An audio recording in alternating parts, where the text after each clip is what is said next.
the dungeon and got the first half, you're kind of out of luck. So I 100% believe it. You know what we should start out with? What are we gonna start out with? Should start out with a little informal Ganon Sour Big Key guessing game, Willard. How many locations are there that we can count on? I don't know, like 200. 200? Okay. That sounds good. I'm sure a nice person in chat will offer to track that for us. I definitely hear some Houlihan going on. That's a few too many jumps in the water. You usually only need 3 jumps in the water. Did they get it? They did get it. Okay, they got it.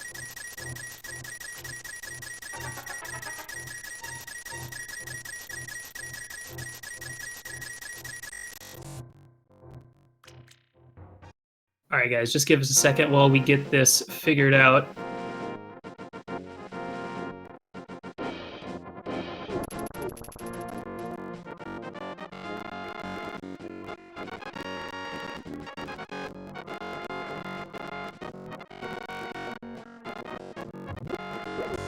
All right, definitely hear some bomb farming going on.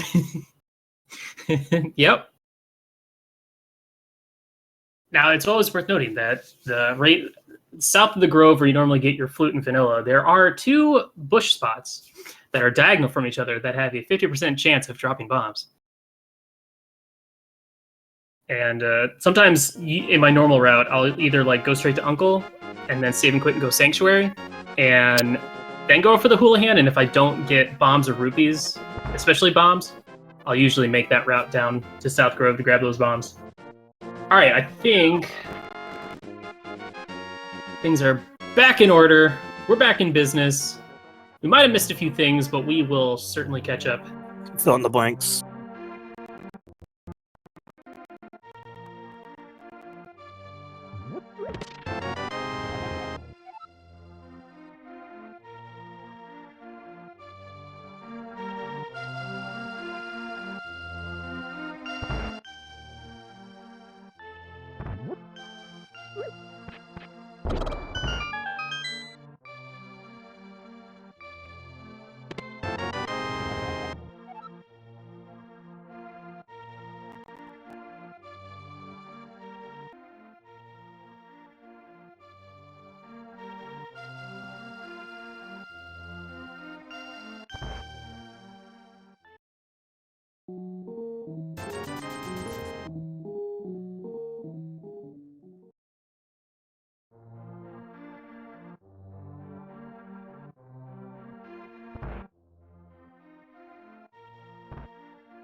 Well, Swerve, I always love a good challenge. And one of the best challenges of all is not only not knowing where everything is in the game, but also not knowing where any of the players have gotten the things that they have already gotten in the game. So, well, you know how a few people have played Link to the Past blindfolded, right?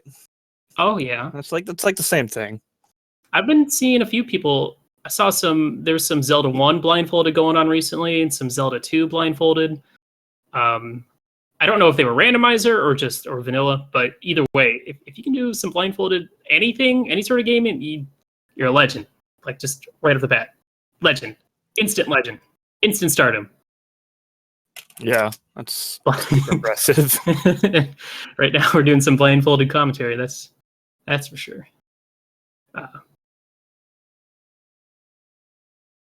I guess in the meantime, we can talk about the tournaments coming up pretty soon. We got a Keysanity tournament starting in... When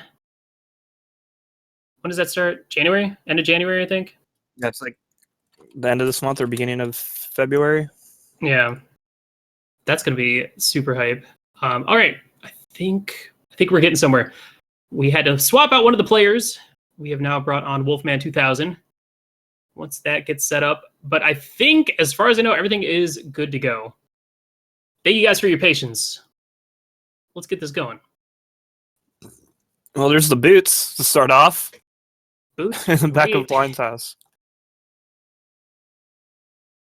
Well, depending on how you routed that Kakariko, because as we heard at the beginning, some people routed from the south going up. It's going to be a little inconvenient because then you have to go all the way back down to get the library item if the item is something that's required. And in Keysanity, there's generally far more items out in the overworld that are required. So yeah, because we see Glan running down here to the library already. As far as I know, went straight for the it's the Moon Pearl. That's pretty big. That's a pretty big deal, I'd say.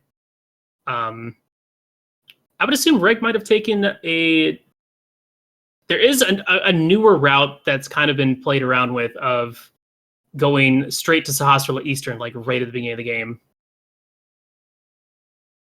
The only downside to that is if you like suddenly find the Eastern Palace Big Key somewhere nearby.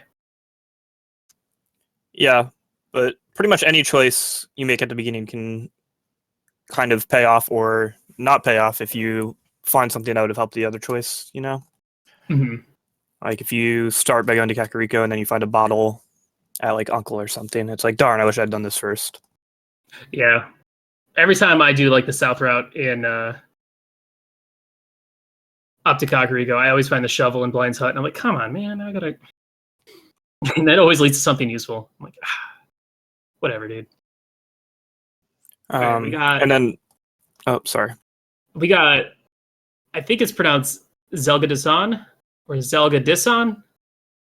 Zelga, ZD. Yo, rocking the Mog sprite.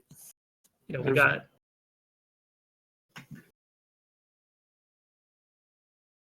All right, let's just need to take a minute to take this all in. This is a lot of information all at once. Did not see what was at Lumberjack. That was a little too quick. Maybe we'll see it on Ninban's side. Even on the restream, I couldn't catch it. Like, it was just the quickest of peaks, man. I mean, all you need to do is... Oh, it's a heart piece. Okay, yeah, that's pretty easy to see when you're playing it, because once you see that, like, you just need to see 2 pixels of that heart piece, and you already know what it is.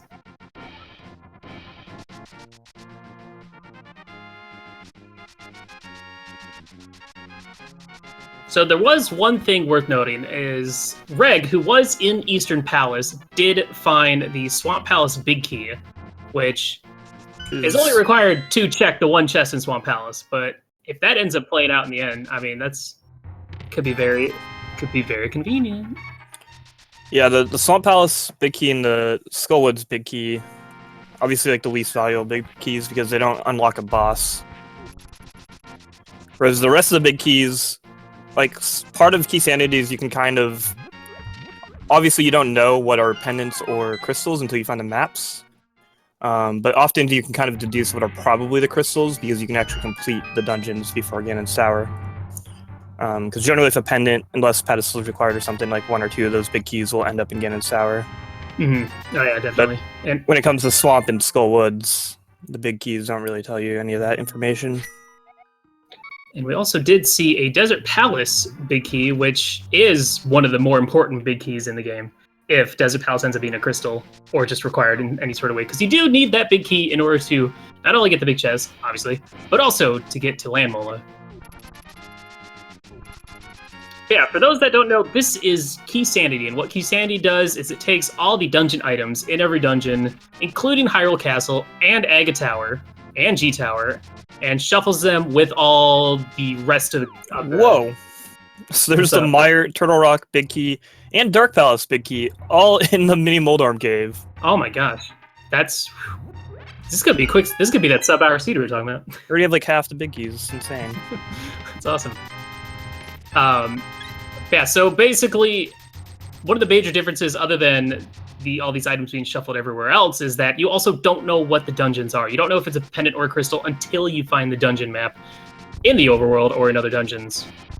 So sometimes players will kind of go out of their way to get these dungeon maps.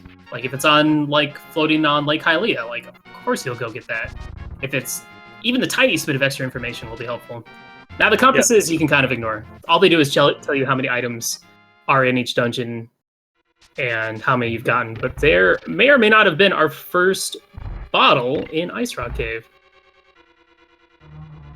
Yeah, Zelga and Glan making a good call heading all the way over to Ice Rod Cave. A lot of players like to skip this early on, but the boots definitely alleviate the long trip over here. And again, to piggyback on you talking about the maps, that also makes a kind of lesser known feature of the randomizer a little bit useful, is talking to Sasrola and the bomb shop guy, who will tell you what the green pendant are, or crystals 5 and 6.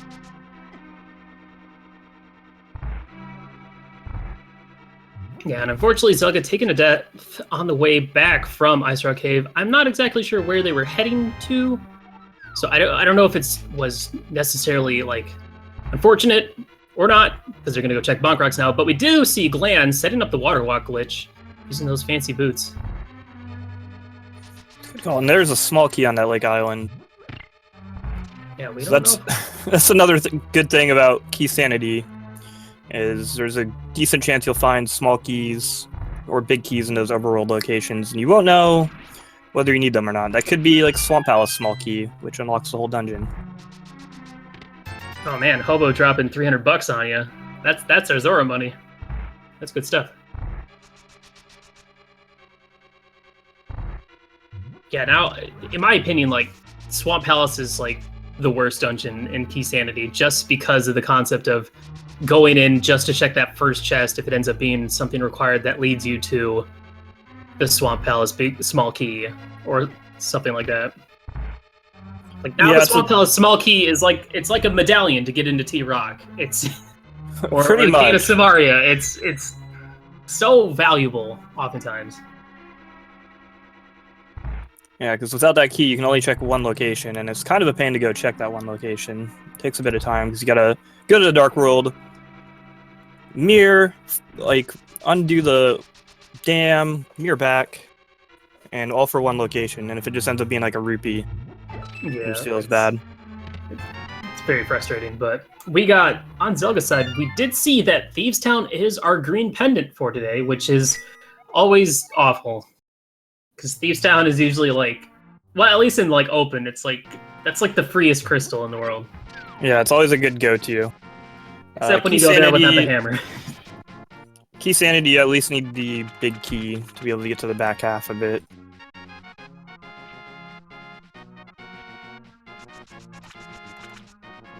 Alright, so we got Zelga and Glan making the Eastern Palace play, which I believe Reg and Ninban have already made.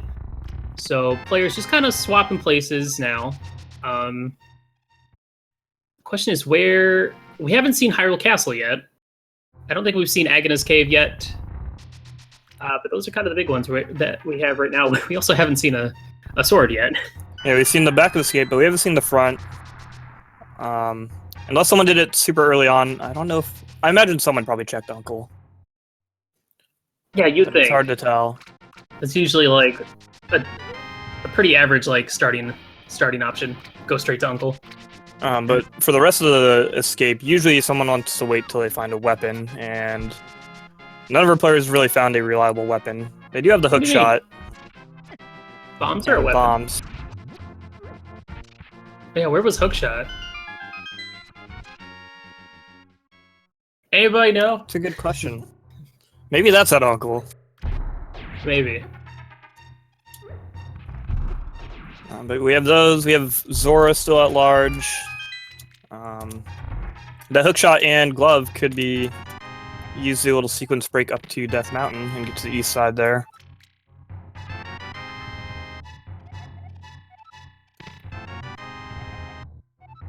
Gosh, I can't believe how ridiculous Mini Molten Cave is. It's insane. Dude, it's the janitor in there.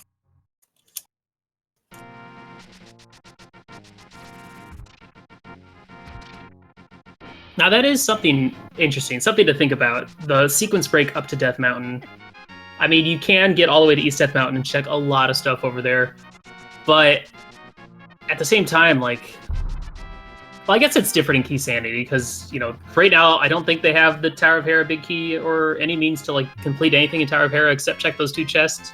Because oftentimes in open mode, when you have the chance to go up, sequence break up to Death Mountain... It usually is worth it.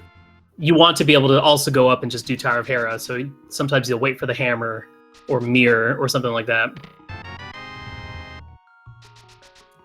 Yeah, I would it's like to generally just see- not worth it until you can kind of try to consolidate those trips. Mhm. But again, in Keysanity, it could be useful, and you'll get a good 7 items on the east side there, or 8 with Spiral Cave, another 2 from Old Man, and Spectacle Rock.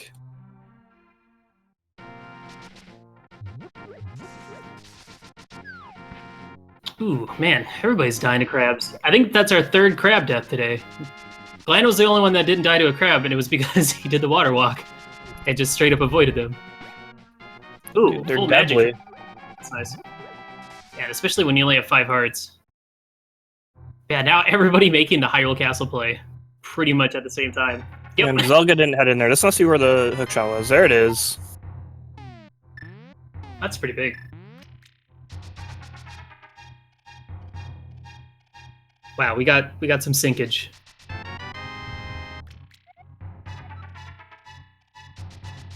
But yeah, at the same time, I don't blame them because having to use hookshot and bombs is not a very fast option in Hyrule Castle at all.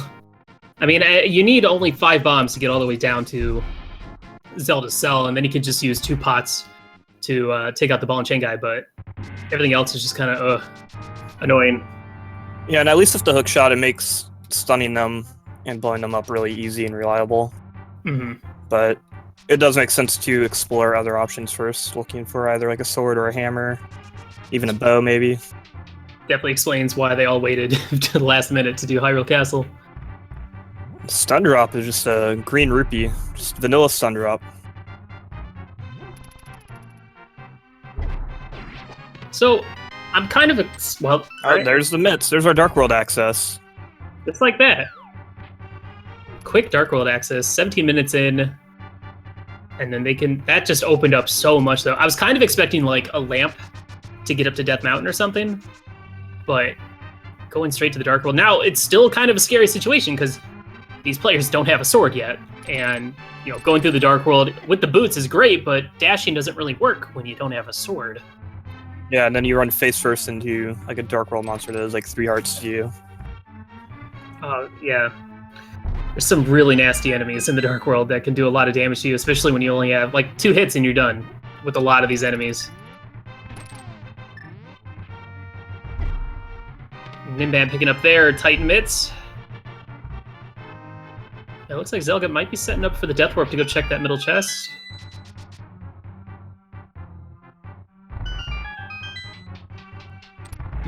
Glan using the B strats to take out the blue guard. It's good seeing some variation. And there's Zelga heading for the Dark Sewers. I really don't like making this trip without a sword. Yeah. Not necessarily because it's difficult, like with the hook shot and like 5 hearts, you're probably fine. It's just I tend to go a lot slower if I don't have a sword or something to help me see. The nice thing is, a really easy setup to always get that middle chest in the sewer is there's like a torch at the bottom right corner, right where the chest is. If you bonk into that from the left side, it'll line you up perfectly with the chest, and you just go up and open it. Oh wow, I had no idea. I always just like fumbled around in the dark and I got stuck on it basically.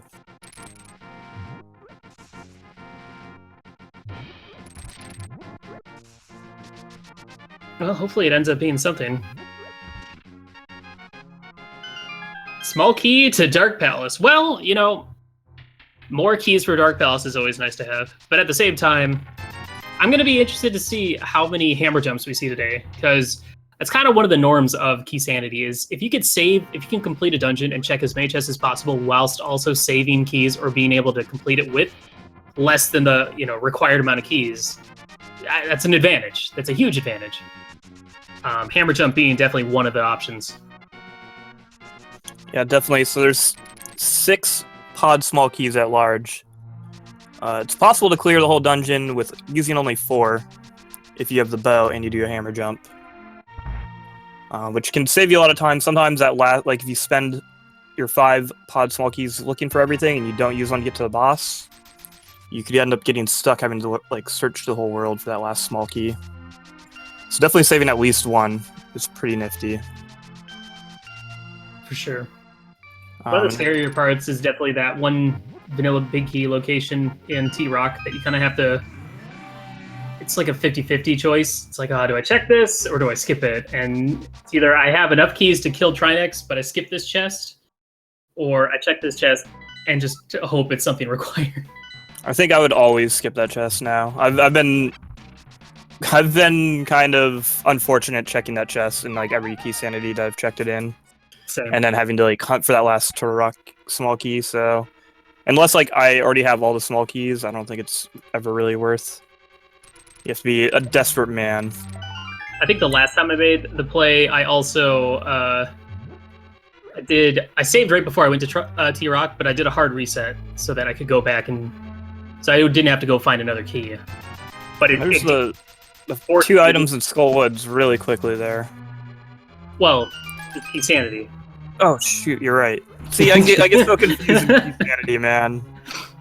I mean, I think this chest that Ninban's going to right now is always going to be a small key, just to avoid them getting locked in here. Yeah, it's the one chest that is always a small key in Keysanity in every mode.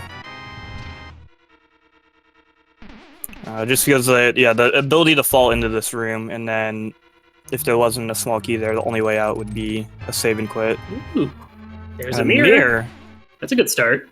Now the question is for Ninban, does Ninban go straight to North of the Graveyard, or keep going south, or go North of the Graveyard then go south after finishing Skull Woods, or doing more? Oh no, skipping that middle chest in Skull Woods. Let's see if it hurts or helps him. I can kind of understand this because it's slow and annoying, especially when you don't have a weapon, you don't have a boomerang, and you have to basically fumble around with that statue while avoiding the Gibdos, that you can't basically do anything to at all. Yeah, I don't understand why Hookshot doesn't do anything to the Gibdos. But on the other hand, I've definitely been screwed over a few times by skipping this chest. Ooh, just red rupee. Alright. So good. That's good for Ninban. It's good for now. Let's see what we find up here. But yeah, it is also worth noting that the only dungeons we know about so far are two pendant dungeons, Ice Palace and Thieves Town. Which having that knowledge on where the pendants are is extremely helpful. It'd be hilarious if we found out where the third one is before we even get to the Bomb Hut shop. Oh, and we got another big key. We see Glan actually making the play up to Death Mountain. We see two big keys. Big key. Oh my god. No way. Oh my gosh. Unfortunately, Glan did not pick up that mirror from Skull Woods, so won't be able to grab the one on Spectacle Rock, but not the most efficient, but still, if this ends up being like the Skull Woods big key, and then Skull Woods big chest ends up having something important.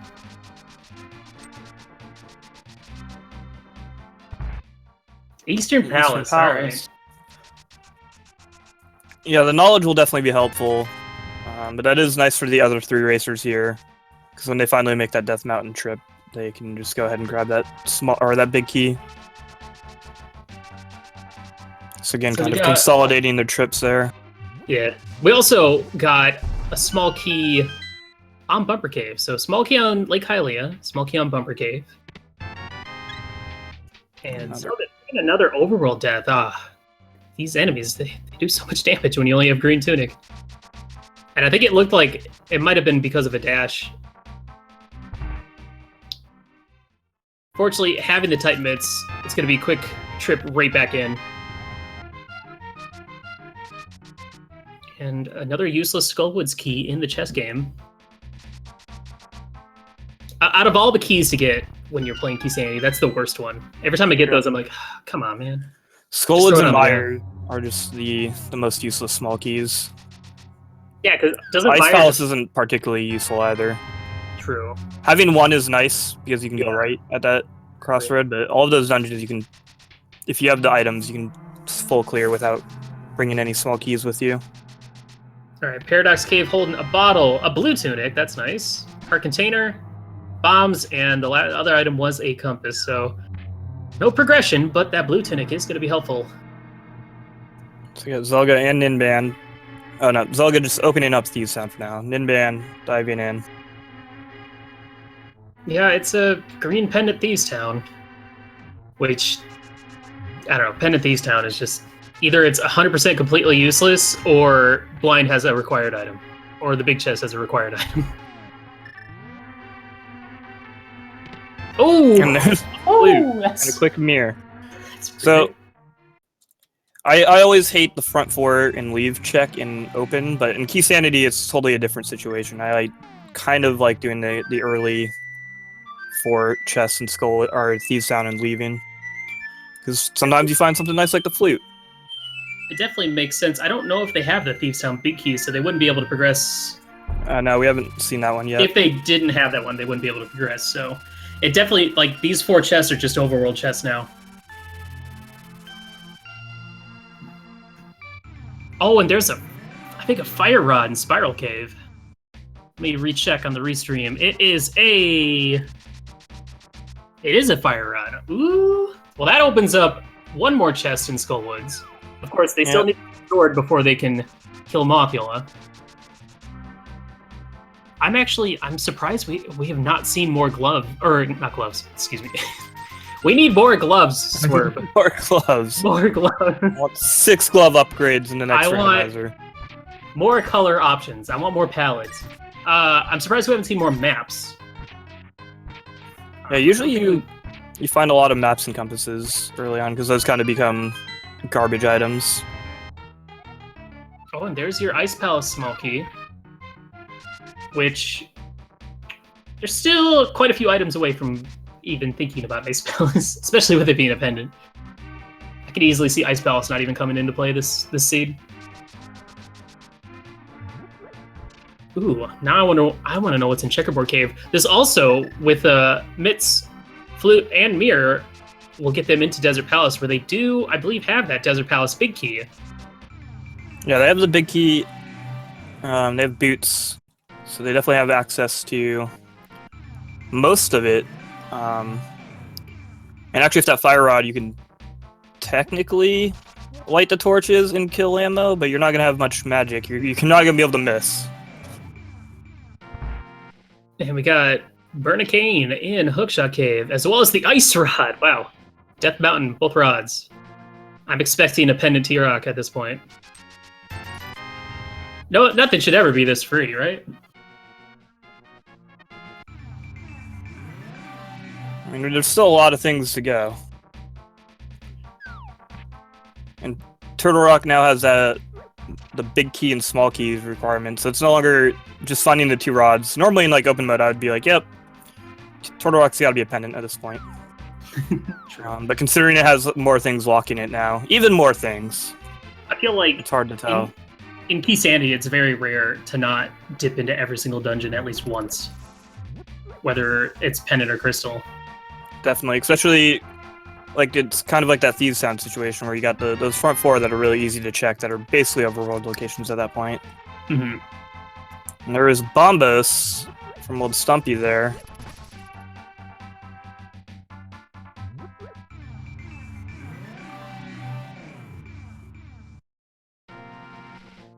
And now I'm interested to see. Another bee in a bottle. Funniest thing is if that first chest in Skullwoods is a sword. That would be amazing. I'd be a big fan of that. As a viewer, I would love it. That would actually, it'd be really interesting since the other 3 players went to Skullwoods already and then got that mirror. So when they do go up to Death Mountain, like we mentioned, they'll be able to grab that big key on top of Spectral Rock. But if that first chest in Skullwoods is something of value, Glan gets the other like end of that trade by going up there and getting the Fire Rod first, and then doing Skullwoods. Well, the other thing is now with this flute in hand, these players won't have to necessarily sequence break up to Death Mountain. Though I don't know what the old man gave Glan when he went up there. I missed that part, but a whole purple chest with the first sword. Wow, that also works. Nice. So that's good. It's always nice when that purple chest pays out, especially when you make the long trip down the overworld to bring it there. I mean, it's interesting. Like, These players could have just fluted, turned it in, and then gone back and done like the south route, but I don't think it's necessarily slower or faster, especially if you can use like the hook shot strats and whatnot. Well, especially when they have the cave down here and Stumpy in the grove to kind of visit along the way. It makes sense to do it this way. All right, Hype Cave, not looking too good to start. Green Rupee, Heart Piece, 10 arrows, Red Rupee, Compass. That's terrible. I'm disappointed. Yep, good old the cave. Good old you. Well, now I am interested to see if Glan is going to go ahead. I don't know. It looks like Glan is making the play for it. It's not. I mean, with the mirror in hand, it's not that bad of a trip, I don't think. The only problem is having to backtrack back to Village of Outcasts to check that stuff. The walk back is a little bit slow, but Ninban, first one into the mire area.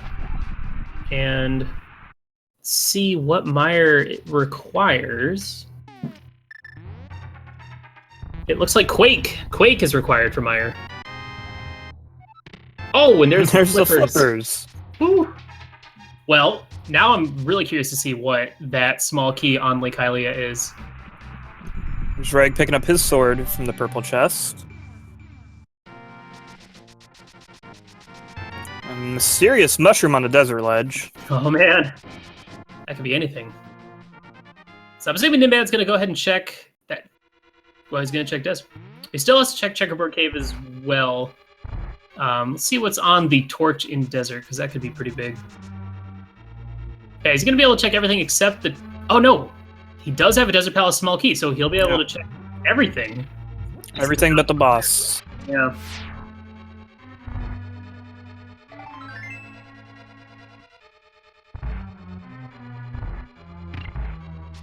I also have to say, like, one of the other things that I enjoy about Keysanity is just going into a dungeon knowing that you're going to get more than just the normal 2 items.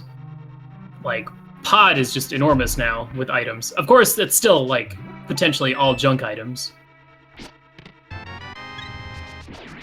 It does feel nice, though. You're kind of like a kid in a candy shop. Exactly. Like a kid on Christmas Day. It definitely does make those, like, the dungeons like Turtle Rock and Pod and Swamp, which already have quite a few items in standard and open mode, but it just makes them, like, even better when they have, like, twice as much. Mm-hmm. Oh, definitely. Yeah, Desert Palace not really shaping up at all. We've gotten 3 heart pieces, a heart container, and some rupees. So, not the play. Not the play. But he's got that Checkerboard Cave to check real quick, and I'm pit stop at Egna's, I imagine. Now, I missed what Glan found in that Skullwoods chest. What is... I would assume it was... To see... Oh, there it is. Made that realization. Psych! Man realizing just he doesn't kidding, have fire. Just kidding, guys. Yeah, we know that the fire rod was in Spiral Cave, which isn't a sequence break now, since they do have the flute. It was for Glan at the time. Glan about to pick up that flute soon, and Checkerboard Cave only holding a red rupee. What do you imagine Ninban's gonna do next? I mean, he's just on those flippers at Mire, so he could go do all the flipper stuff, but he also has that flute, and he could go up to Death Mountain now. He could turn in that mushroom. He's got some options. I don't think we've actually seen any of the Zora's Domain stuff. I think when Glan did it, he just checked Hobo and got 3 rupees. So fake flippered the Hobo and then save and quit. We got a small shield from Agnes Cave. Thanks, buddy. And I think at this point we have seen all 4 bottles. I'm a big fan of that fighter shield. Okay, you can block that 1 arrow from that 1 guy. Oh, going into Swamp? Yeah, it's a pretty big deal. It's about all it's worth. Alright, Glan, or Reg, about to find out what that big key on Spectacle Rock is. It is the big key to... Skullwoods. Oh. Interesting. But he's going to pick up that fire rod soon, too. That's that hilarious. could make the trip back over to Skullwoods pretty valuable, because with the sword, the fire rod, and that big key, he'll be able to do everything left there. That's a good point. It's just funny that the game was like, hey, go to Skull Woods, get the mirror, to go get the Skull Woods big key, to come back to Skull Woods. Classic, dude. Oh, yeah, just rando being rando. Classic rando, every time.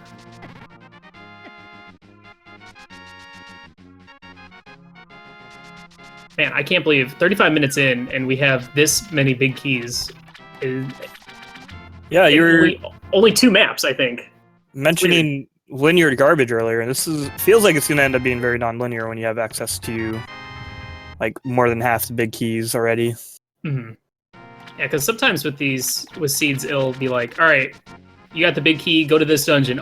This dungeon gives you the item or big key to go to the next dungeon, and it's just boom, boom, boom, boom, boom. Whoever has the better execution wins, generally. But when you have all these options all at once, it's like, what do I do? Where do I go, Swerve? I'm scared. It's a little overwhelming. It's a little overwhelming. And then you go in full clear Ice Palace for no reason. And you're like, ah, man, I got randoed real hard. But yeah, Zora's Domain having just a small key for Total Rock. Other than that, it's been a lot of garbage. What's that, dude? That sounds fancy. Some garbage. Some delicious garbage. Glan finally making the play. Hopefully he will also take the purple chest with him to get their first sword as well.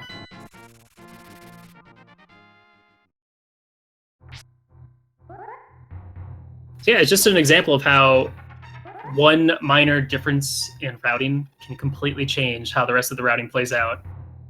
Or at least until they match back up again. Glan's decision to go up to Death Mountain before Skull Woods got him a fire rod. And an ice rod. And an ice rod.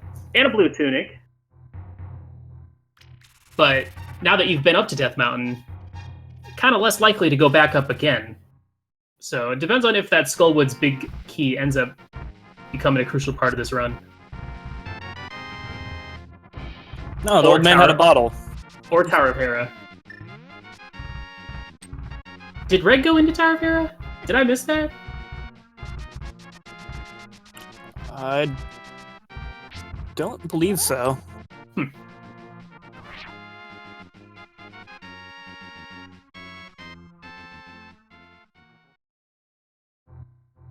Yeah, I think we're at... So Agna had... Where was all the bottles? I know we've got like 2 B-Torps and 1 empty bottle. There's one in the cave in the grove, or south of the grove, rather. The old man had one. And then there are 2 more. Alright, Ninban making the Hera play. Now I do believe they have the big key for this. They do not, okay. Yeah, I think they have the small key, which, until they grab the fire rod on the other side of the mountain, they can't even make use of. Oh, no, they don't have either key. Well, at least Ninban doesn't. Yeah, Ninban doesn't. So just rupees in Hera. That's a little disappointing. Yeah, it's a super quick check, though. And we also apparently missed one of the players. I'm sure it was Glan that checked the bomb hut, finding out that crystals 5 and 6 are Palace of Darkness and Skull Woods. So I would assume going back to Skull Woods with that fire rod, sword, and big key would probably be a good play.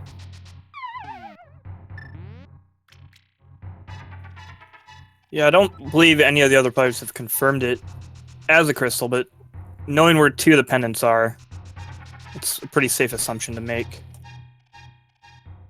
Yeah, I don't know if Zelga... I think Zelga might have, because it looked like Zelga was heading up in that direction when their stream froze for a second. Glan grabbing their sword, and they're going to head over to check Agnes Cave and get that small shield.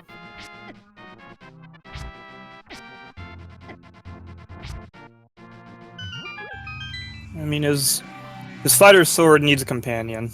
It certainly does.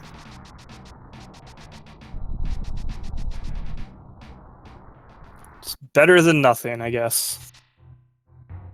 You know, and if they don't want it, they could always go find a picket to grab it from them. Those guys love shields. And single bombs or arrows. Gotta save the frames, dude.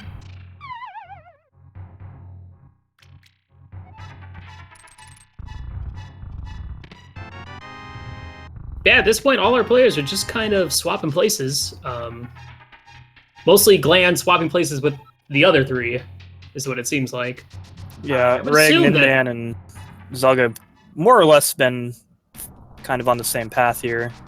Glan being the deviation. Yeah, I could easily see... Oh, no, got Quake. So, double Quake today. Alright, that's cool. And the only medallion we've seen so far was Bombos from Stumpy.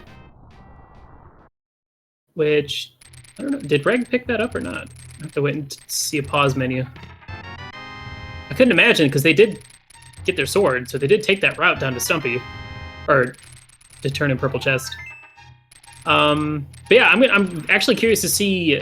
I could easily see Reg, Ninban, and Zelga all head back to Skull Woods at this point, but Glan not having that big key, I don't know if they will. We'll find out what they do next. Not that you need a big key to beat Skull Woods, but just having... It does make it more appealing. It definitely does. One extra chest. But I've noticed that in Keysanity, a single chest can be just as valuable as, like, it's definitely worth going for one chest oftentimes. Especially when there's so many more items required in Keysanity. Yeah, and especially the big chests, or, like, particularly, like, one of the big chests in Skullwoods, like, there's still that randomizer mindset of, you know, the game gave me this for a reason. Mm-hmm. I have that mindset a lot, and sometimes it it betrays me. It doesn't work, yeah. All the time. Well, they gave me flippers and mirror for a reason. Maybe I should check the first chest of Swamp Palace. We've got options. I mean, but then that one time you're right. That's when you can bust out the I told you so. I knew it. Dude, I just read the seed. What are you talking about? It's plain as day. So I don't think we haven't seen Catfish. We do have, you know, they can now swim to Pod and check the pyramid as well. Which yeah, they do have a good amount of Pod keys, so I don't know, but Pod without Hammer, I don't know, I have such confirmation bias right now, because every time I don't go to Pod, it's like, you're supposed to go to Pod like super early, because that's where the progressive item was. And I'm like, okay, well this time I'm going to go to Pod early. Oh, no, you're wrong. You're supposed to go somewhere else. Every time.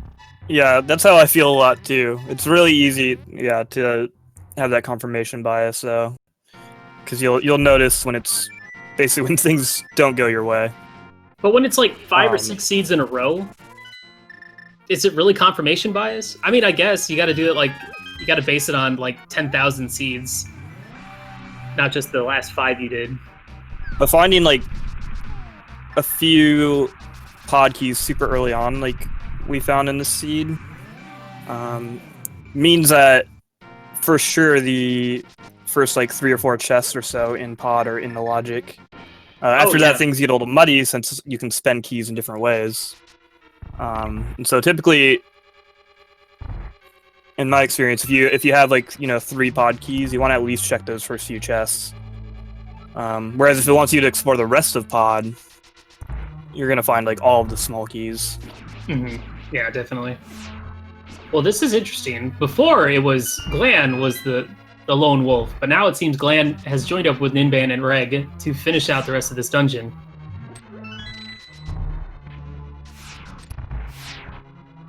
Almost getting the 1 cycle. Wow, 2 shots from it. There is like that one magic pot that's in the one that Ninban just picked up. Oh yeah, especially with the slow magic, that helps. The 1 extra shot can make a big difference. Because you only need 6 shots if you don't miss. 2 per. And a Fire Rod at full magic holds 8 shots, so you have 1 shot that you can miss without messing up. Yeah, and then missing can cost you quite a bit because one of those fire rod shots is worth like 4 slashes against these guys when you have fighter sword.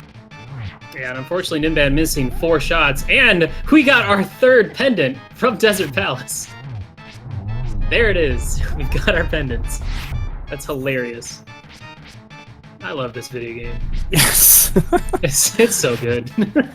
I mean, what do you expect? They got both the Desert Palace small key and the Desert Palace big key super early, so it's got to be a pendant, man.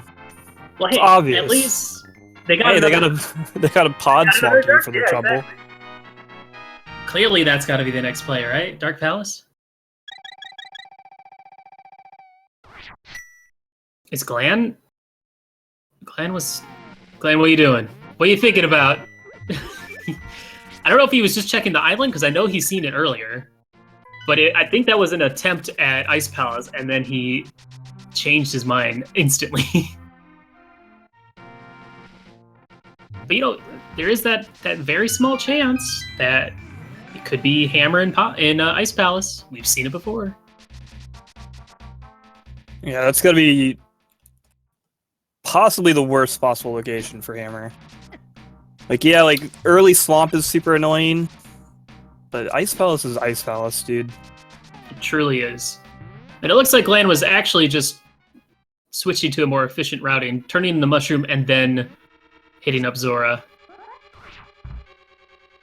We got Ninban back in Skull Woods. Find out what this big chest is. Just a heart container.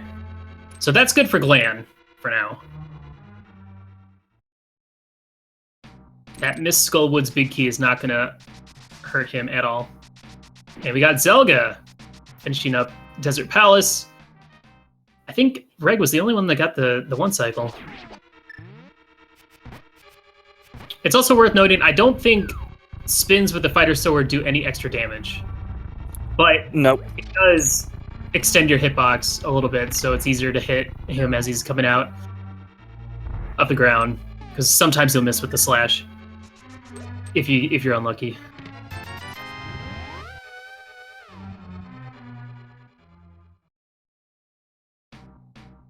All right, Swerve. So what do you think? What's it got to be? What's the next play?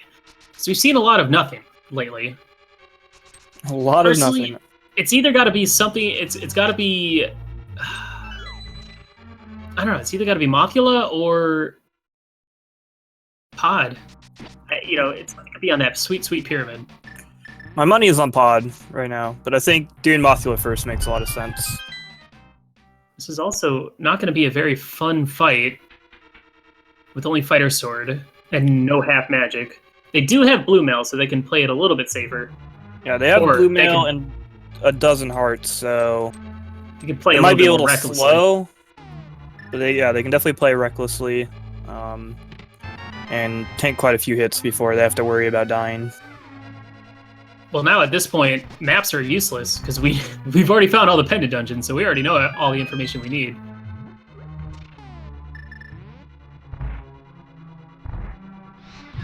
I expect a lot of B strats from these players. I know some of them abandoned their Bs. Hopefully, those that didn't will utilize them. Entertain us. I mean, not only is it a lot of fun, but it does the same damage as your fighter sword anyway.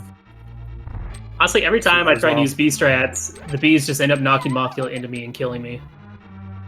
Every time.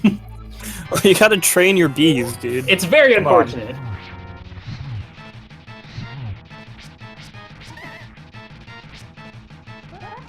Yeah, all 4 players making the Skull Woods play. I love it.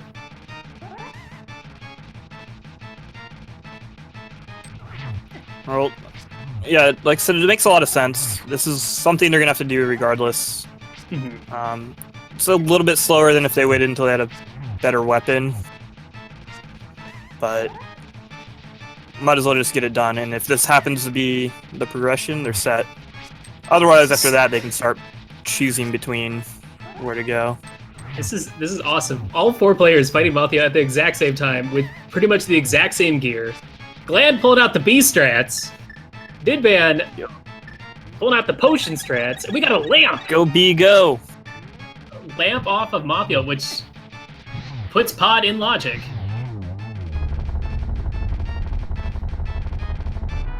Yeah, and especially if that another pod key from Lamma is there. It's got to be where you go next, I think. Yeah, it's got to be. That's what it feels It's like. certainly more appealing than the alternative of like Ice Palace. Or First Chest Swamp, or yeah, that's pretty much it. We don't really have many other options because we need Quake if we want to get into either T-Rock or Mire. We still need Kane if we want to do anything in T-Rock as well. But yeah, of the four, Ninban going to be the first one out the gate. And with the 4 pod keys they have, even without the bow, they can clear everything but the boss in like 1 chest if they do a hammer jump. Okay. I was like, Ninban, are you a madman? Are you going for the ice play? But I don't think Ninban has checked Hobo. So I'm going to grab the 300 rupees. Actually, I don't know if they've checked the rest of the Zoro's domain.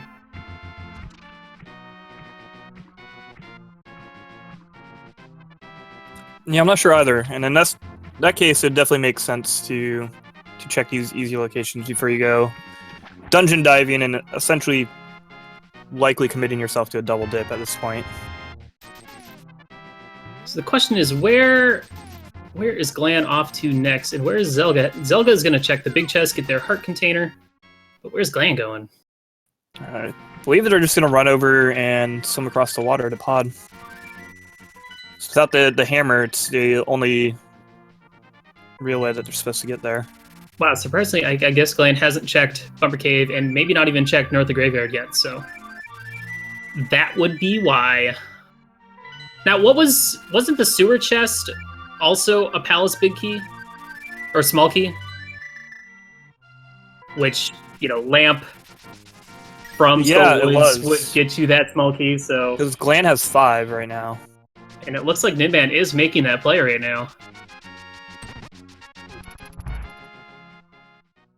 And I think 5 is the right amount to be able to clear everything with a hammer jump. With 1 hammer jump, maybe. Yeah, everything but the boss. Of course, if they spend all their small keys, they're going to have to commit themselves to finding that last small key to get to the boss later. Which at this point, it might be a worthwhile gamble. Hey man, what are you doing? What are you doing, you goof? You don't have a sword. You don't have a cape.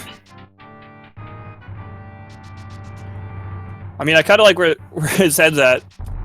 That first chest in Aghanim's tower, I've seen be something useful in Keysanity quite often.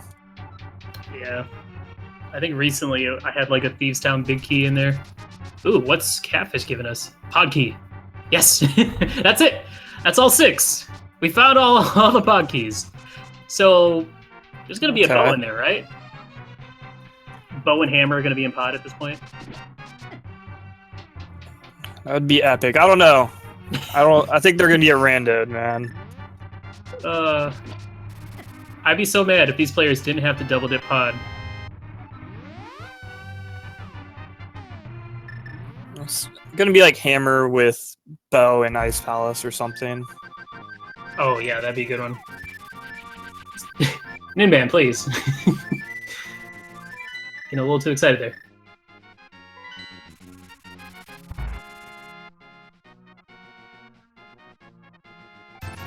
Oh, dude, leave Ninban alone. He's just having fun. I can't hardly contain his excitement. Just being observant. Just doing that commentator thing. I didn't say anything mean. But I can bully you, Swerve. I can do that all I want, right? Please do. Yo, 1v1 me. Keysanity. Money match me. There you go. Okay, money match, insane. Keysanity. I don't know about insane. I don't think it'd be fair. You have a little bit more experience with it than I do. So,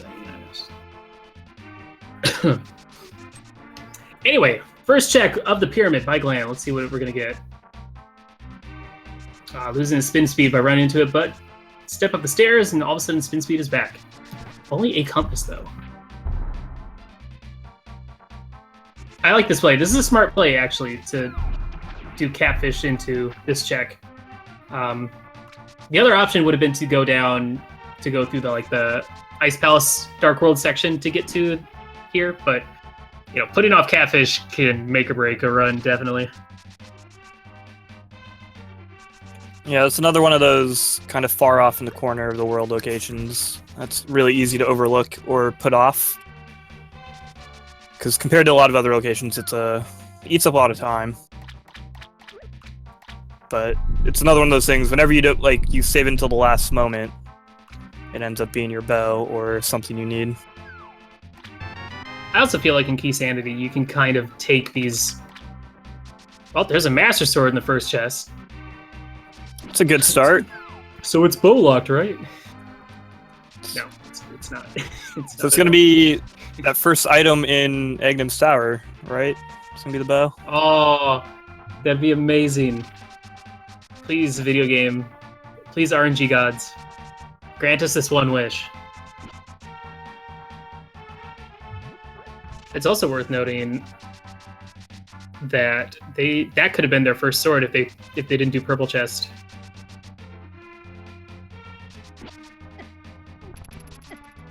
All right, didn't see what that key was from Zelga, but we'll find out on Glan's side pretty soon. And I believe Reg is going to be making that play over there as well. Good call on checking the pyramid, mirroring, and then seeing what that sewer key was, or that sewer chest was. It's really good, efficient routing. It's always nice when you can couple the pyramid check with something in escape.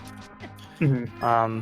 But it can also be dangerous letting stuff go for that long. But since it's a sewer chest...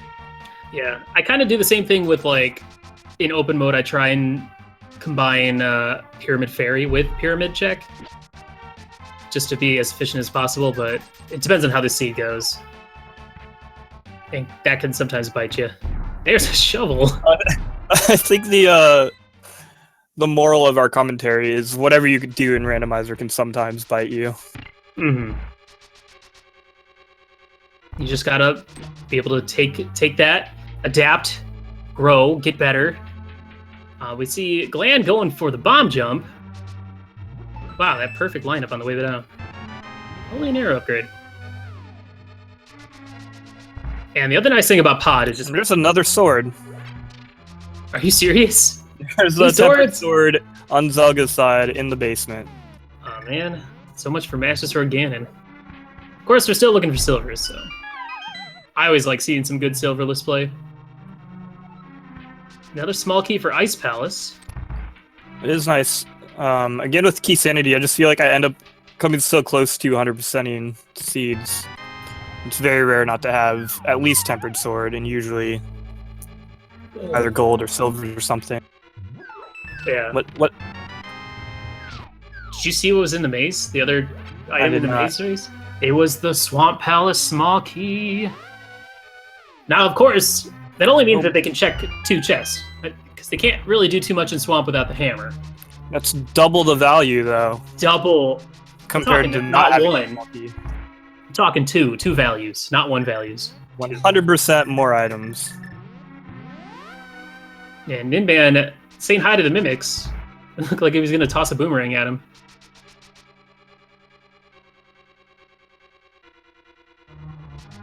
That's the other thing about Keysanity is a lot of times it breaks your muscle memory. You're like, okay, oh wait, I don't have a bow now. Whoops. Like, why am I this far in this dungeon? Because when you have all 6 keys but no bow or hammer in Pod, that never happens in a normal seed, obviously. Yeah, I have a huge problem too with coming into a dungeon with an extra small key and wasting it and forgetting to pick up one of the ones that are just sitting in the dungeon. Mm-hmm. I've done that on Ice a couple times, actually. The stupid conveyor room. Somehow I just forget to pick up that small key. Oh, no. And it's bad news. And there's the hammer! It's amazing! Almost called it. So, a forced double dip of Pod, just to get a sword, just to go up to Egg Tower to get the hammer. That's absolutely incredible. And the funny thing, too, is you pointed out that could have been someone's first sword in Pod. But even if they went there without a sword, they could have gotten to the Master Sword. Mm-hmm. So it would have been worse if it was only one sword in pod, so you had to do purple chest, and then you had to do. But then again, at the same time, we had to have a sword in order to get into pod by the logic because of the lamp. Oh, that's true. And one of the swords was in the dark room in pod, so. Yeah, Glan gonna be the next player to head up to Agate Tower. Zelga checking that shovel spot real quick, and it is the Cane of Samaria.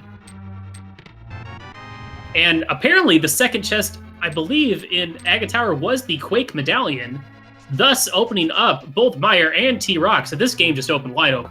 It's open. This inventory has been filling up real quick. We've got a video game. Oh, man. That's crazy. What do you do now when you have all these options? Like, do they have the Meyer and T-Rock big keys? Do they have both of them? Which do you go to first? I don't think they have... They might not have the Turtle Rock big key yet. They have both. Or at least Zelga does. Just saw it in his menu there. Oh, yeah, they do. Okay. Glan definitely does as well. Also, Swamp Palace is also a solid option at this point. Yeah, because they do have hammer and hook shot, so they can full clear it. And get oh my gosh. So all of a sudden we have 3 entire dungeons that they can do, as well as Ice Palace. Yeah, the seed kind of bottlenecked everyone into pod, but now it's immediately opened right back up.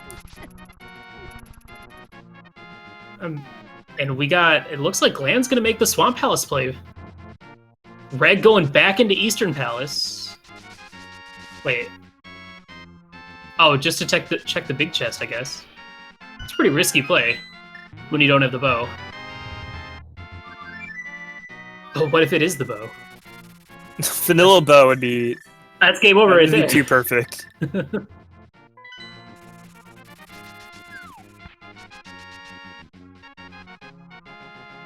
Looks like Ninban also going to be making the Swamp Palace play. So we got 2 players going to...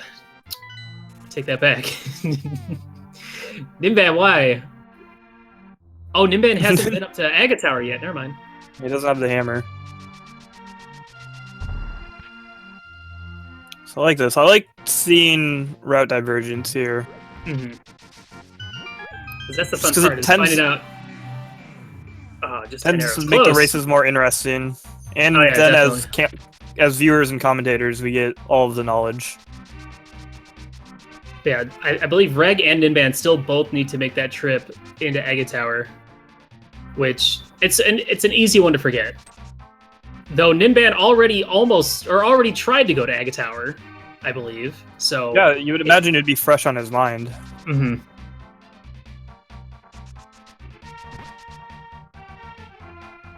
Where is he off to now? Yeah, I believe so far nothing has really shown up in Swamp or Mire yet, though we've only just begun. It's also fun when you go into Mire now, when you already have keys, you can kind of pick a slightly different route than you normally do. Because normally it's always bridge item, spike room. Vanilla dungeon map. Oh! Okay. Did he not check Pyramid when he was... Did Ninban? I guess he didn't. Neither did Reg, so I guess this actually works out efficiently in the end. Though just unfortunate that both players didn't go straight from... Or at least Ninban didn't go straight from pod. Yeah, Reg went straight from pod. Ninban out! Where you going? No, I'm so confused. I'm a little confused as well. All right, Reg making the play, going to be getting their hammer and his, what was it? Quake? Yeah. And we got, there's the G-Tower big key, Swamp Palace. That is huge. That is enormous. Wait, Swerve, where was Cane of Samaria again? This is the dig spot. Oh, okay, all right, good. But you like announced it excitedly. Come on. I know, I just forgot it. There's so much going on. No, I mean, that's the only reason I remember, actually, so... Stop yelling at me. Credits. Man, I don't... I'm sorry, man. Yeah, so there's Reg getting his hammer and Quake. Let's see where he decides to go. So, as long as there aren't any required fetch quests, we're just a bow away from go mode, as far as I know. Now, there was a small key on Bumper Cave, so Cape might be required for that if that's required. You don't know yet. In terms of items, yes, we just need the bow. We're still looking for Tower of Hera big key. I think that might be it, though. Because they have the pod big key, they have Turok Mire big keys. They have Swamp small key. So yeah, just the bow and Tower of Hera big key. You know, I guess at the same time, checking that big chest in Eastern would be about as equivalent of an option to checking the 2 chests in Agate Tower. But at the same time, yeah, I'd say it's about the same. But unfortunately for Ninban, not making that play, and it looks like they might be... Ninban, is he going in? Oh no. Going in Ice Palace. Now we don't know. Bo could be in here. But it could be in here on Hammerlocked.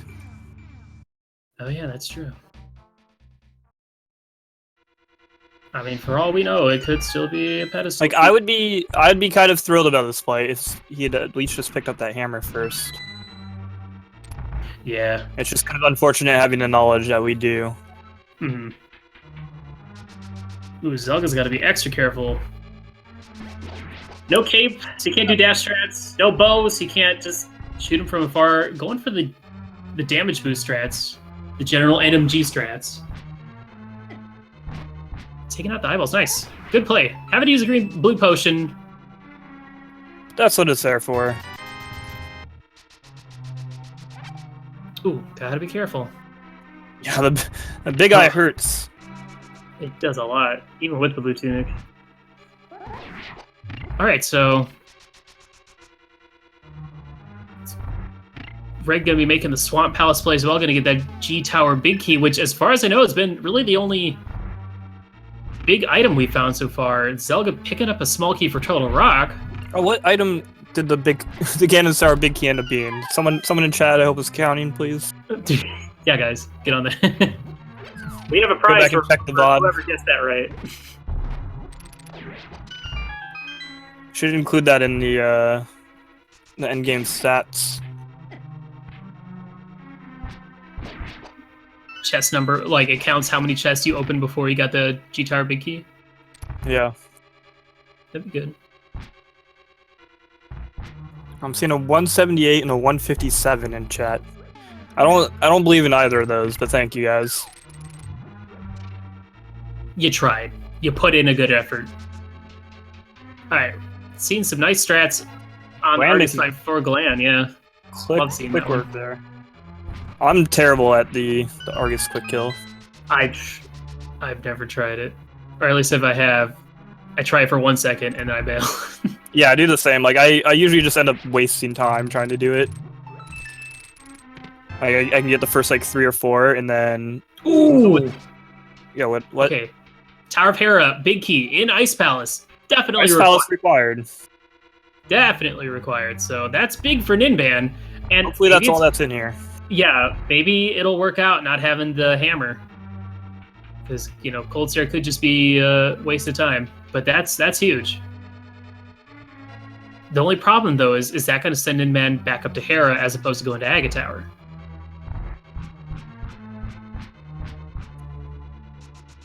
There's the big key of Thieves Town and the Swamp Palace big chest. So that's all of them. We have all the big keys now. That opens up. And there's the gold sword. Oh! So Ice Palace having some value here. I mean, it would be amazing if he got all of the good stuff in Ice Palace without that hammer.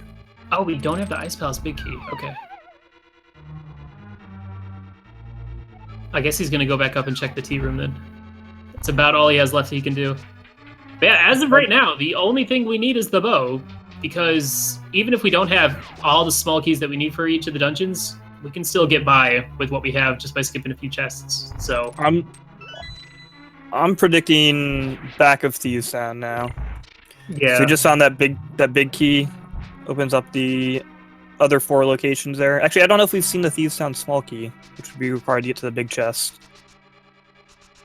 I want to say yes, but I don't want to be wrong, so I'm not going to say it.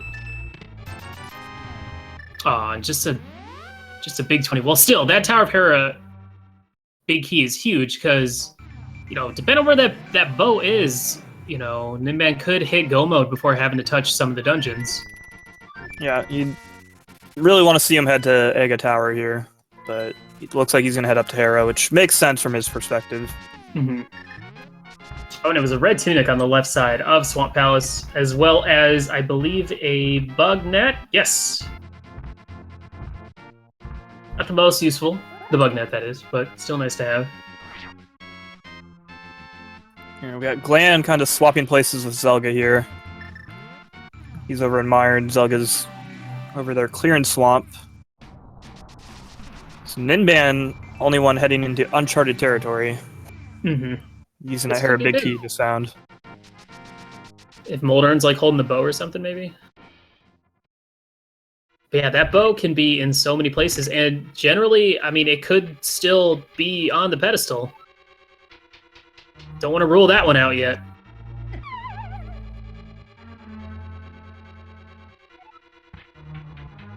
It's true. Thieves Town is completable. You technically need the Ice Palace big key to get that last pendant from Ice Palace, though. I was just about to ask which of our forerunners is leading right now, and I was about to say it was Glan, but if it's true that Glan has not checked the dig spot for the Cane of Samaria, then this is going to be a bit of a fruitless endeavor.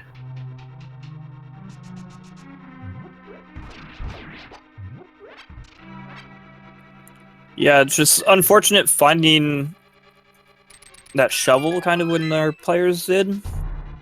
Because after going over to Ega Tower and finding Hammer and Quake, it's so easy to get excited and distracted with all this other stuff that opened up for you that it's easy to either forget about the shovel or just ignore it. Believe me, I know that feel. I know you know. I had a similar shovel in pod lead to a Cane of Samaria scenario.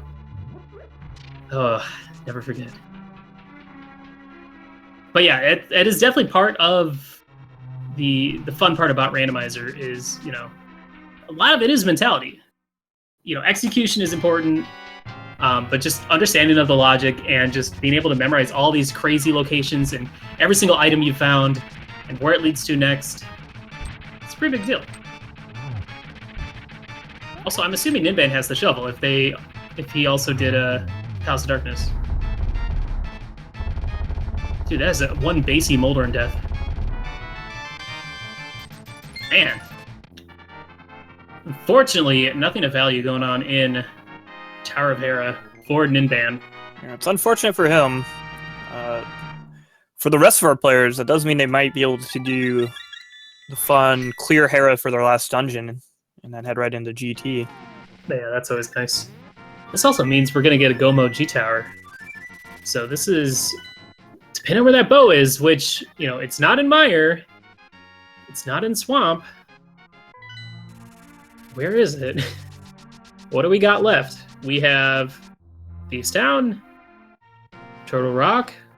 Oh, yeah, we have all Turtle Rock. Oh, man. Bow's going to be there. Bow's always there.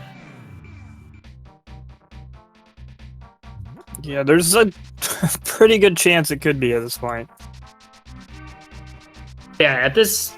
Glan having to mirror out of Mire without that cane. Oh, there's a G-Tower small key on the Lake Hylia island, which is nice.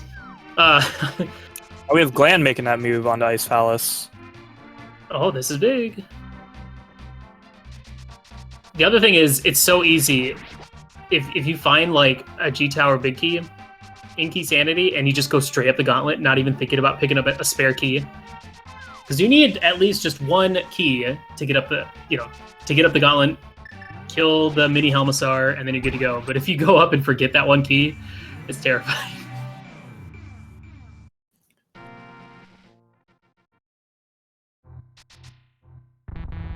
That's true. I feel like the odds of not having at least one Ganon Star big or small key by the time you get there, that would be astronomically low. Although if you have to search Ganon's Tower in Keysanity, I could see that being an easy mistake to make, is forgetting about the need for that small key.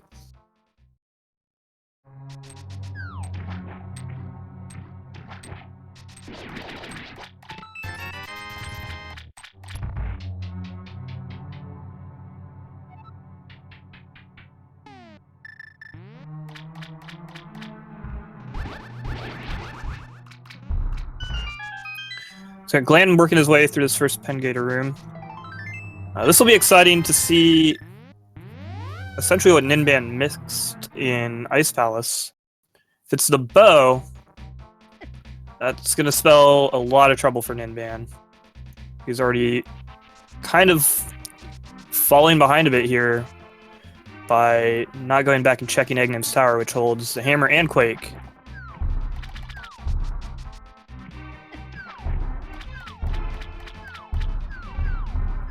Which, honestly, to me is a little perplexing, because he did make a move to go into Egnim's Tower earlier. Only, like, not even 10 minutes before finding his Master Sword. He tried to go in with Fighter's Sword. Obviously unable to. And now that he's gotten all the way up to Gold Sword and he hasn't returned.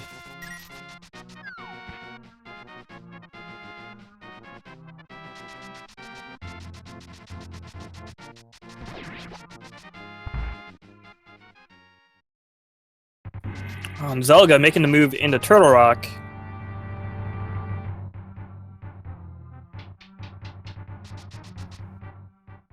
I'm not sure on his exact small key count, because we could encounter that situation we mentioned early on. I mean, what we're talking about. He's got 3.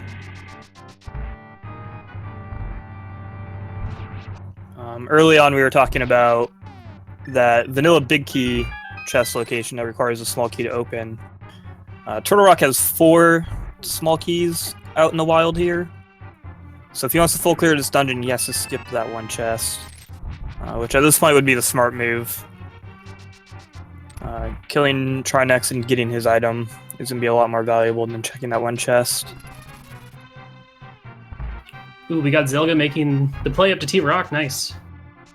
Glan going to be going through first one with the hammer stuff, so this could be it. Yep. And Ninban finally picking up his hammer and Quake. I'm sure he's not going to be very happy. As I was just talking about him trying to make that play on Ega earlier without a Master Sword.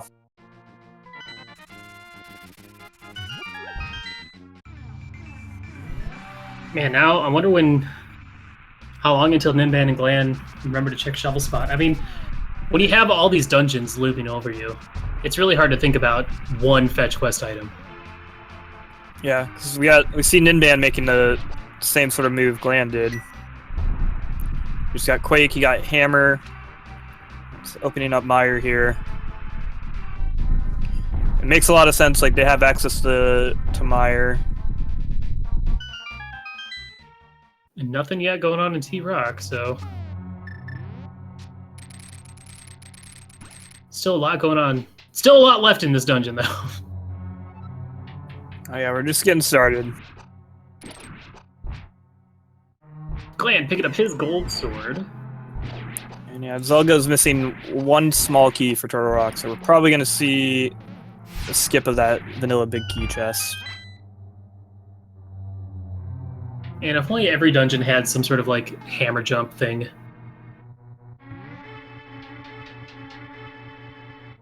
Some way to, like, skip using keys without skipping items. Because that chest right there that Zelga's going by, it can be pretty haunting. Yeah, I mean, it could be the bow, which would be a troll. Mm-hmm. I mean, we're just looking for one more item at this point. Or wait, did I miscount keys? So he's got 2. I think it's UDO. Oh, I think someone said that they found a T-Rock key in T-Rock on the right side. Okay.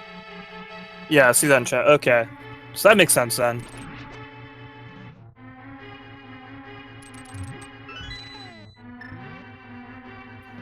It's always like a thing I never even think about in Keysanity. It's so weird to find a key for like the dungeon you're in.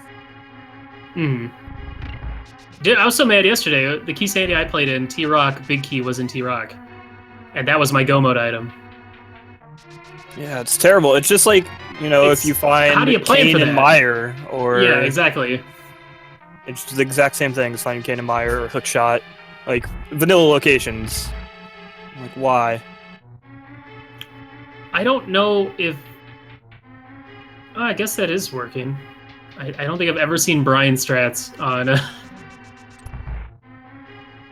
on Vitreous there.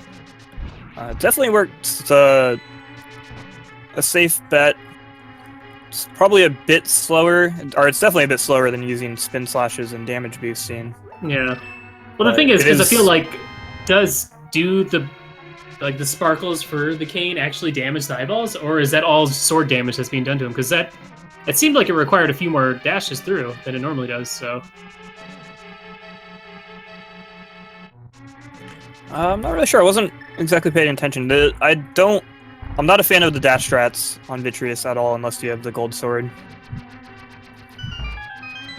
Because it still takes like a good 6 or 7 dashes, I think, with Tempered Sword. Oh, okay. It's really good with the gold sword because you're doing max damage with your dashes. Yeah. Oh, definitely. It's ridiculously strong. All right, well, let's see. Let's recap right now. For anyone just joining us, our players are looking for one item, basically. Or at least all of us collectively are looking for one item. We're looking for that bow, which we need in order to finish Eastern Palace and finish Pod and get our crystals. We already have the G-Tower Big Key. We already got probably all the required Big Keys that we need to beat the game. For Glan and Ninban, they need to go check the shovel spot, which holds the Cane of Samaria. And... yeah, that's basically it. All right, laser bridge. Where's our bow? Give it. Give it. That's not it. That's not a bow. Come on, laser bridge. You can do better. No, close. We're getting there. Step by step. Baby steps. No, that's a little further away than what I wanted. Moment of truth. Wow. Lots of hearts. A lot of hearts.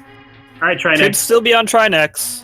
Otherwise, I'm going back to my original prediction of back of Thieves Town. Yeah, that's the only thing we haven't really seen yet. I feel like we've seen all the overworld locations. Oh, we haven't seen Peg Cave yet, have we? No, with the kind of weightish hammer. Yeah. But now that our runners have that Thieves Town Big Key, they could obviously check that before diving into Thieves Town. Oh, no doubt.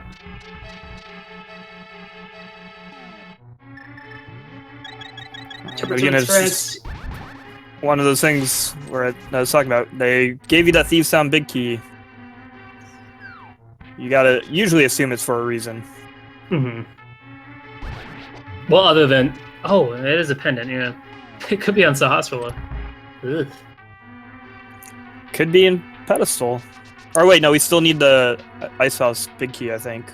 Yeah, by the logic, we still need that Big Key. Glan did complete Ice Palace, but he used the bomb jump to do it. And Trinex has Magic Powder. It's perfect to go check Pay Cave Magic Powder and then go into Thieves Town if needed, so... it's not looking bad. like a very appealing play, in my eyes. Although he does still have Ice Palace. He's Zelda gonna need might to head visit over- for that Hera Big Key anyway. Zelda's probably going to head over and do Tower of Hera at this point. Might as well while you're up here. Yeah, it looks like Thieves Town is probably going to be the last play for all these players. Oh, but we forgot about Spike Cave. This could also be it.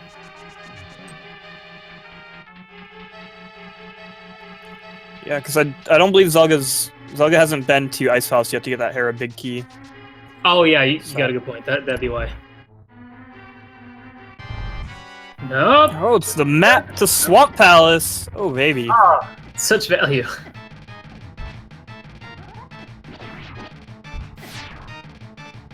Ooh, Ninban's gotta be careful. Gold Sword can't save you from these guys. It does have a blue potion, so good option to use that instead of risk dying. Yeah, no need to be greedy. Nah. That's what those potions are for. Sometimes you gotta swallow your pride and swallow those potions. Oh, definitely. I've died many a time from like refusing to use a potion for no good reason. Same. It's like, I got this. It's like one more hit on Mothula. I don't need to use my... Oh, I'm dead.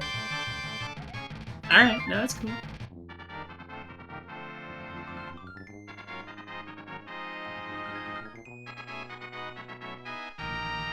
Oh, so Glan now checking that big chest in Skull Woods. That late big key acquisition. Zelga gonna be grabbing the Ganon's Tower small key on Lake Hylia Island and then probably going into Ice Palace. Alright, what's the next play? What's it gonna be? That bow could still very well be on the pedestal, but Ninban gonna go replace that potion. good call. Better safe than sorry. But yeah, that's definitely one of those things you gotta realize as a player is like you have to know your limits, and the worst case scenario is to put your in a situation where you're just constantly running into Ganon hugs or Mothula deaths and just dying over and over again. Yeah, and you save a lot more time by taking a few seconds to buy that potion than you would compared to dying. Definitely. Pegcase has a small key. I bet it's Skullwoods. Hera. Oh, G-Tower, okay. Also useless. About as useless as a Skullwoods small key. Yeah, at this point we know nothing important is really going to be in Ganon's Tower, possibly silvers, but I don't see any of our players going out of their way to search for those. So they just need that one in their inventory, and they're up to like 3 now. I think Glan is. Something like that. I know we've seen at least 2, maybe? Well, here's something to think about for Glan. Despite the fact that Glan hasn't gotten the Cane of Samaria yet, if he happens to find the bow in Thieves Town, he will be able to go mode at least T-Rock. He's already checked everything in Mire except Kill Vitreous.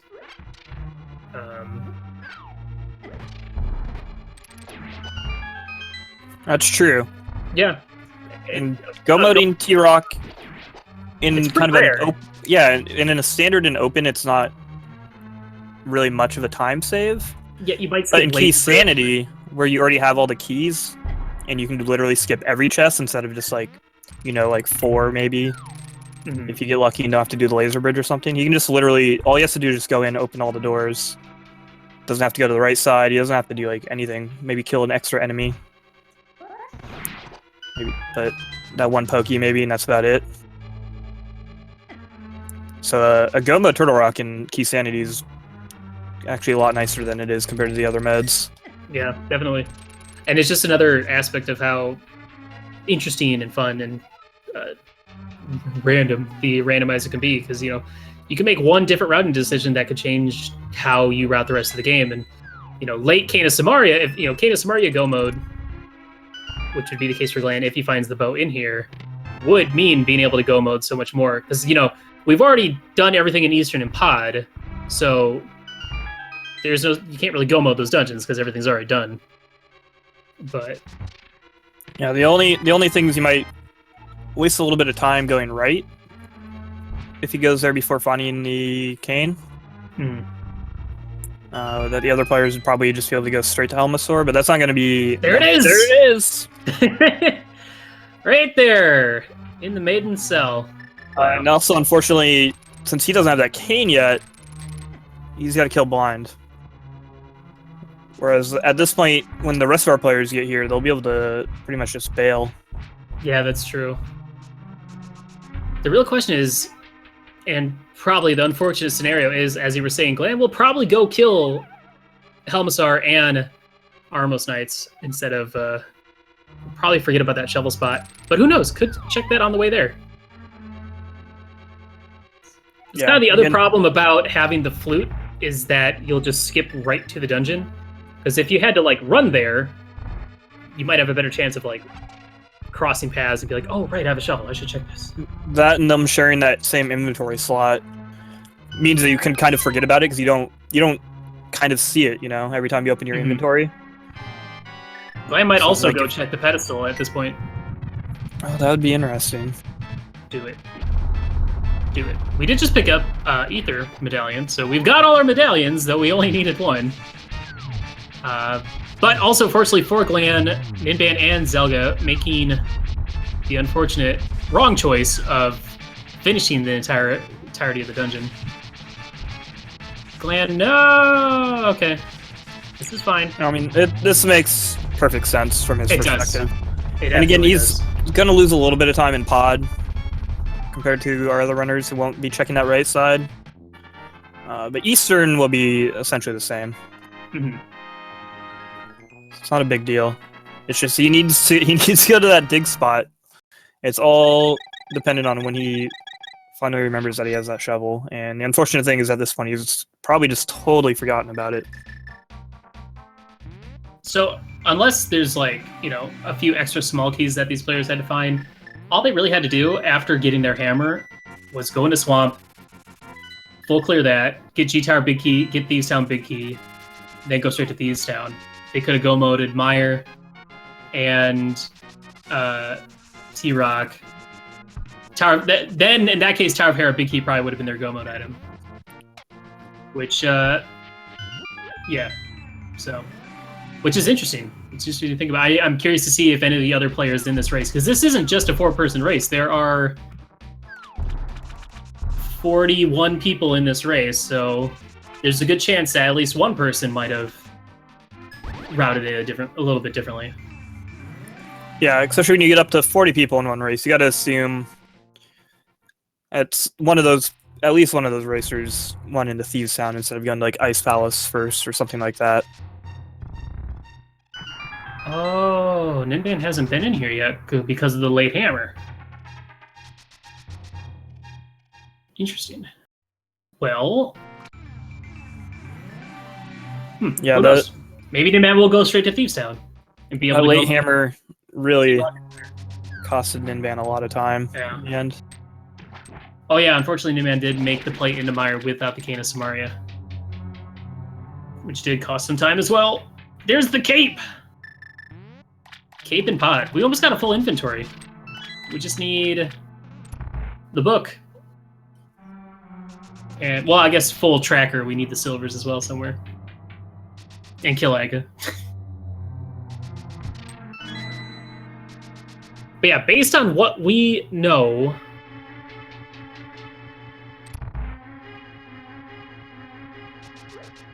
Reg has been to Ice. Has Reg been to Ice Palace yet? I know Zelga and Ninban just finished it. I'm not sure. I'm gonna go with no, without that gold sword. Because remember, the last sword upgrade was also an Ice Palace. Good point. So that's our only racer on the screen here that hasn't visited Ice Palace yet. So for Reg, that Tower of Hera big key will be their go mode item, more than likely. Yeah. Neat. Means might miss that gold sword, actually. Yeah, there's a very good chance of that, because I think all the players had a small key going in. Yeah, that Hera big key was just take a right at that fork there, with the gold sword being left and downstairs. Wouldn't be surprised to see Reg just mirror out immediately after finding that big key. Yeah, but he's still looking for that tower. Oh, in Ice Palace, yeah, definitely. Yeah, in Ice Palace. Glan Tempered sword versus gold sword is not that big of a deal. That's true. Even with or without silvers. Yeah, and it's likely we'll get your silverless wish. It's looking pretty strong that they're going to be in Ganon's Tower at this point. So at this point, it's safe to say that Zelga, of the 4 players, is definitely in the lead. Zelga will be hitting go mode in this dungeon, picking up that bow, mirroring out, and then just going Eastern, Pod, Dark World, Tower of Hera, G-Tower. So. Yeah, definitely. And again, I've only gotten to do that like maybe once or twice ever, actually, where you get to do Hera as your last dungeon. Which is a nice feeling to, like, go mode Hera, which is super quick when you go mode it. I mean, it's super quick in general, but even quicker. Yeah. And I mean, it's a lot more likely in Keysanity, just depending on where that big key is. Yeah.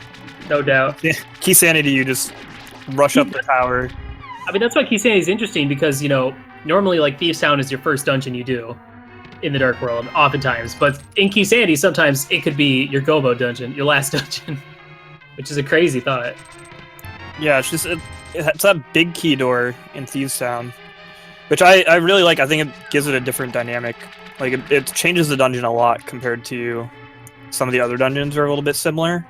Yeah. But definitely Keysanity kind of changes the dynamic in Thieves' Town in particular, or in, like, Swamp Palace too, because that small key door to start. It's also because, like, a lot of dungeons, the big key just gets you to the boss. But, like, in Thieves' Town, half the dungeon is behind the big key door. Same with Turtle Rock. Half the dungeon is behind that big key door.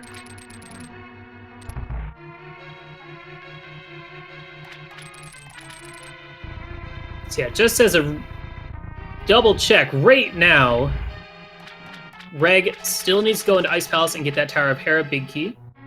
Zelga, with the bow in hand, is in go mode. 100% go mode. For first player. Roughly first around player on the stream here. Hour and 36, something like that. Glan still needs to go dig up a Cane of Samaria from the shovel spot. And Ninban just needs to go into Thieves' Town to get the bow.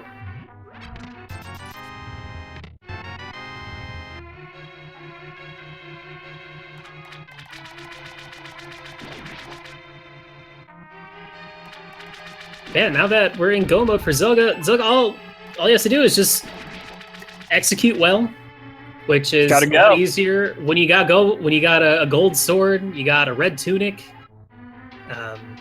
Silvers might still be nice to have, but I feel like at this point, a lot of our players are pretty confident with silverless Ganon by this point, but not necessarily. I know for a fact that the Daily Races has brought out a lot of new players joining in on the game and playing in the races and whatnot, which has been amazing. And it's been fun to watch some of these newer players, how they play, and they're like, hey, I remember when I started playing this game, where I didn't even know Silver was Ganon. It's a good learning experience. Yeah, same. I mean, because I started by learning NMG, and then I found out about Randomizer, and I was like, oh, I kind of like this more. And then my first race that I actually did officially on SRL, I was kind of forced into Silverless Ganon. Like, I knew how to do it in theory, because, like, when I learned NMG, I started with the silver gold route. And I was like, well, I guess this is time to learn. this is it. No time like the present. I think one of my first SRL races, at least during the weeklies, I had the fun experience of despawning G-Tower. I've yet to do that. And I didn't know what happened. I didn't know why it happened. I was, like, typing furiously in the IRC, like, guys, I think I broke G-Tower. Everything's gone. What do I do? And I remember Andy was like, oh, you just gotta mirror out. I'm like, okay, cool. Thanks. Yeah, just gotta redo the whole dungeon. It's no big deal. No big deal. Yeah, we got a nice bomb dupe from Glan. Still looking for that cane. Got the crystals 5 and 6. Which kind of leading them astray, unfortunately. But by screen transitioning, just as that bomb explodes, it'll dupe and follow you. Which can save you a bit of time letting you dash, but if you screw it up, as I often do, you feel bad about yourself and you wasted a bunch of time. Oh yeah, definitely. So I'm getting the feeling that Glan might have mismarked their tracker or just didn't realize it. When you see this pause menu come up, or the map come up for an extended period of time, that's the thinking cap time. They're thinking, yeah. We've all been there. All of the runners. No matter how good or bad you are at the game, we've all had this moment where, like, what did I miss? What did I do wrong? I mean, just yesterday, I missed the uncle. I completely missed it, and he had one of the gloves. Like, it just happens. Oh, especially. Here we go. Yeah, there we go. Especially when your mind's moving like a million miles per hour. It's all over the place. You're trying to think of like, because you're writing everything on the fly, and like when you have like multiple options, which like we mentioned before, when they found Hammer and Quake in Ega Tower immediately after, you know, getting like the shovel and pod, you get all these options available to you. And you start thinking about, okay, what's my best play? It's really easy to forget that you just found the shovel. And again, definitely. It's a little devious. That and like the mushroom, sharing item slots with other items, can be a little devious because you don't have that subconscious reminder of when you open the menu and it's in your face. So it's easy to kind of just forget about it. It's also definitely worth using a tracker, a personal tracker, to keep stuff. I mean, even then, it's easy still to miss stuff, but like, if you get stuck and you're like on a pause screen, just look at your tracker and you're like, oh, I have a shovel. That's what I should go do. And it makes up for how the flute and shovel share space and all that stuff. Yeah, definitely. And especially in this seed in particular, where so much stuff opened up at the same time, it's easy to forget stuff. Yeah, you just get overwhelmed with everything going on and trying to be as efficient as possible. There's Ninban getting his bow. Got Glan. At least the consolation prize here is that Go Mode Turtle Rock you mentioned. I think Ninban is double checking to make sure that this is in fact a pendant dungeon and not a crystal. There you go. That's the other thing, is like there's so much more information you have to keep track of in this mode. And I use a tracker that tracks all the keys, big keys, crystals and all that stuff, and just taking the few extra seconds here and there to mark stuff it's so important. I mean, it's no different than like playing an entrance shuffle. Like the time you spend writing one note down could save you like 20 minutes. When you're 2 hours into the run, you're like, where was G Tower? I don't remember. In an ideal world with a perfect memory, you'd obviously you'd just remember everything. Yeah. But just be perfect, difficult. All right? Yeah, just be perfect. Like, how hard can it be, guys? Come on. And yeah, as you mentioned, taking the 5 seconds out to make note of something can save you a ton of time later. I also have to say, I really like Keysanity.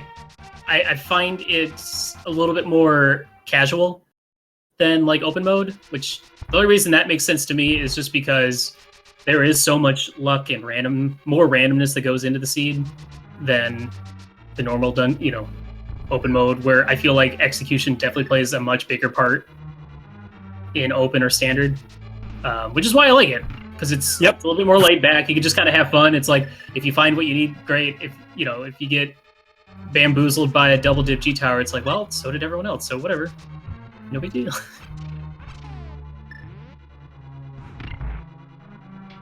Yeah, and there is that nice, like, to me, like, it's kind of a nice feeling knowing that, if you do that early Thieves Town visit, like all our racers did, and it ended up being basically required double dip because they needed that flute and then come back for the bow. But it's nice to know, like, having that feeling, like, if I go into this dungeon now, I'm gonna have to come back, it's gonna be a double dip. In open mode, there's a lot of times where, like, is this the right play? Like, it's possible that there's gonna be nothing and I'm just doing a wasted double dip. But I feel like in this mode, I'm a lot more willing to just jump into a dungeon knowing that I'm gonna have to come back compared to open mode. Yeah, definitely. It's just more likely to happen. So, Swamp Palace Big Key, did we get that extremely early, or... I know Swamp Palace Small Key was in the maze in Pod. Also, Glan having some dead rock trouble. Getting blocked twice. That's a good question. I feel like Swamp Palace Big Key might have been one of the super early ones we found, yeah. Okay. I'm just trying to think if the game actually required you to double dip Thieves Town, because it might not have. Depends on... Oh yeah, you need the flippers. Flippers were in Meyer's Shed, so yes, you did need to double dip Thieves Town. Because you had to get the flute, to get the flippers, to go into Swamp to get the big chest. Or the big key. Well, that and also the lamp was technically...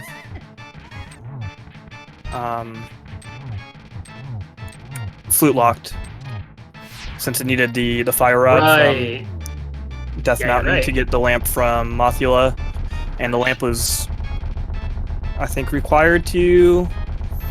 Yeah, by the logic, because Swamp Small Key was in the maze, the dark Yeah. maze in 5. So, see, that's what. Oh man, I just love thinking about how the logic works. I spend more time thinking about how it works or how it could work than I do actually like focusing on playing the game well. It's like, oh, that's so cool, but at the same time, and then I get like, I fall down the middle hole at Moldorm or something. I should pay attention more. Never go down there. But yeah, that's also what helps making, like, improving yourself as a player, is understanding the logic and thinking about what the logic actually wanted from you. Which is like, I kind of wish I could look at some of the spoiler logs after a race and having that like playthrough section and being like, okay, this is how the seed wanted me to play it, and then like compare that to how I actually played it. Well, that's kind of the perk of these daily races, is you can go back and watch your race if you're on the restream and be like, all right, how did the other 3 people do it? Which one had the better route? So, I mean, it might not be, you know, as perfect as what the spoiler log intends, but when you have 3 other good players with 3 completely different routes, it's like, okay, well, what was the optimal route? Now we got Zelga, first player into Ganon's Tower on our restream here. Going in there with small keys in hand, so being able to just go straight up the gauntlet. 4 keys, in fact. Oh, nice, little muscle memory there. Yep. Yeah, this is possibly the most appealing aspect of Keysanity for some players. Because more often than not, you get to Ganon's Tower and you're good to go. You just got to climb that tower. Just execution at this point, because I know it can be very upsetting when you start have to. Well, do I go left? Do I go right? Do I go Dark Magician route? Like, there's a few different ways you can do Ganon's Tower, and it always feels bad. Like if you lose to someone by like a minute or 2. You somehow always pick the wrong route every time. Or at least it feels that way. The worst thing is, like, you change your route on the fly, and then you're like, oh, if I had just done what I normally do, I would have gotten 3rd instead of getting 5th. You know, just the little things like that. But, I mean, it's no different than routing level 9 in Zelda 1 Randomizer. Like, I need to find Ganon, I need to find Zelda, and just the tiniest route divergent can completely change a lead, which I think is just part of what, like, I personally am really frustrated with G-Tower as a whole. But at the same time, it's like, that's what makes it also interesting. The G-Tower play coming to play. Because if this was all just 100% execution at the end, which a lot of times it can be. That's what you play at MG for. Yeah, if the big key is, like, right on the torch, or, like, right now, if you get big key early, it is all just execution here and out. I mean, in the tournament we've seen lead changes happen in G-Tower, and it's hype. It's exciting. It's fun to watch. It's unfortunate for the players, but at the same time, you know, it's all for fun, so. Yeah, it's just a game. It's just a game. Zelga, despite having the gold sword, will they get? Oh, just go! Oh. I'm gonna get a 3 cycle on Land Mola 2, which isn't. That's fine. No big deal. It's fine. You know, my Lambo fight has actually somehow gotten worse, I think, than it used to be a few months ago. I have good and bad days. I have different options depending on which sword I have too. Because sometimes if I have the gold sword, I will stall in the previous room to make them all spawn at once, and then go in with a spin. And sometimes you can 1 cycle them that way if you get a lucky spawn. They all go like towards the middle, which just looks hilarious if you watch it. Or you can just perfectly shoot them with 6 fire rod shots, easy. Or 3 silvers, also an option sometimes. Well, that's the one that's like gotten really bad for me. Like, I remember like the other day I like whiffed all 3 with silvers, and I was like, I hate myself right now. 9 times out of 10, if you miss the first silver, you're gonna miss the second and third. Yeah, and then it's easy to like let that weigh on you. All right, so Zelga almost finished with the gauntlet. Glan now finished with T-Rock, heading into G-Tower. Ninban still having to go back. It's the Tower of Paris, small key. Oh, there it is. Maybe silvers are there. Just mirror out and check real quick. Reg will have the opportunity to do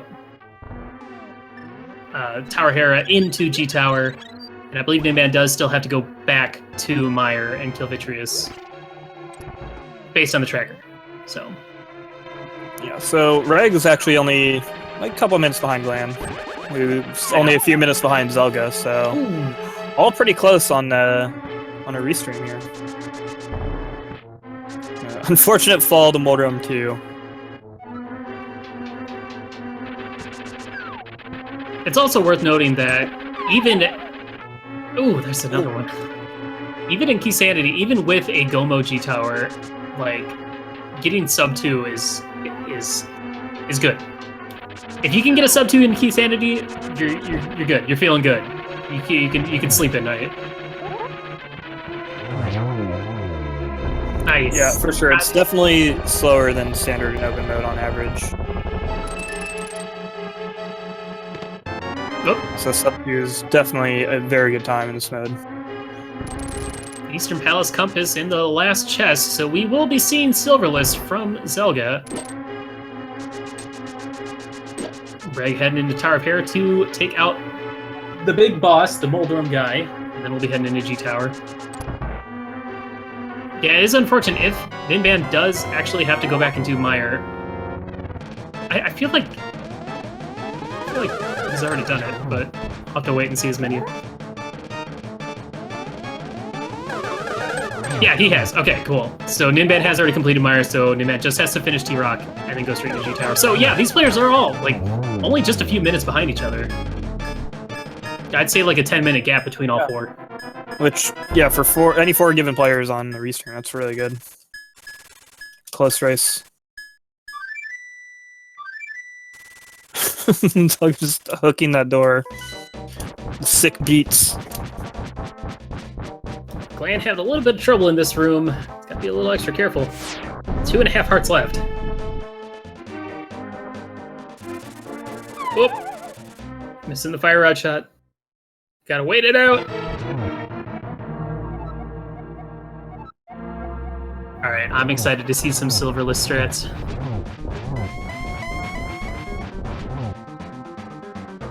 I mean, without half magic, Zelga's not going to be able to, like... It's going to have to be a little bit careful with magic consumption in the Phase 4. Yeah, for sure. If you set it up right, you can get 3 hits each round, each torchlight, which is, you know, obviously the most efficient. Yeah, even then, I still like to try to play it a little safe. Usually, you go for the torch glitch with the lantern, oh, yeah. And then generally use fire rod shots. And then if it starts to get like, if I'm doing really bad, things are going south, switch back to the lantern when you get low on magic. Yeah, definitely. Nothing worse than running out of magic against Ganon. I mean, with Gold Sword, it's not too bad to get back in the fight, but you gotta like flute away or kill some enemies, or do the statue pull down at the bottom and hope for the best. Start digging everywhere. It's like people that leave G Tower to dig up arrows. The amount of times I've seen that in the tournament. It's few, but it's still very unfortunate.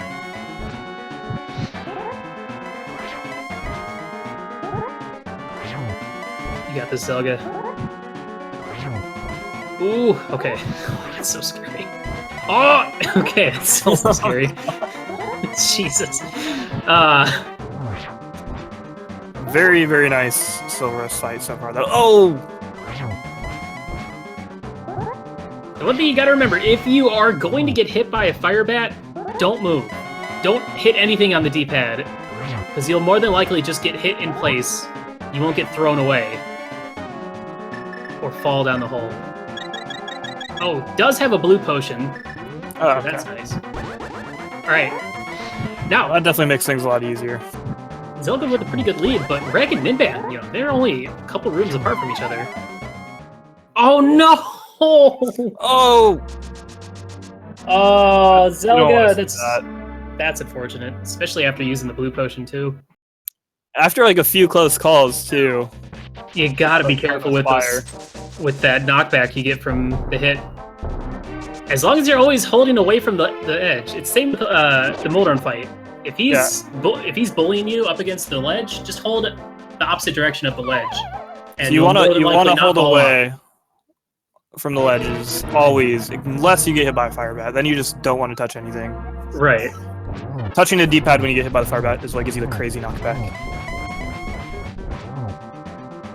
Well, this is going to make Zelga and Glan a little bit closer. I think Zelga definitely still has the advantage here, but who knows? I don't know who's got the better Silverless.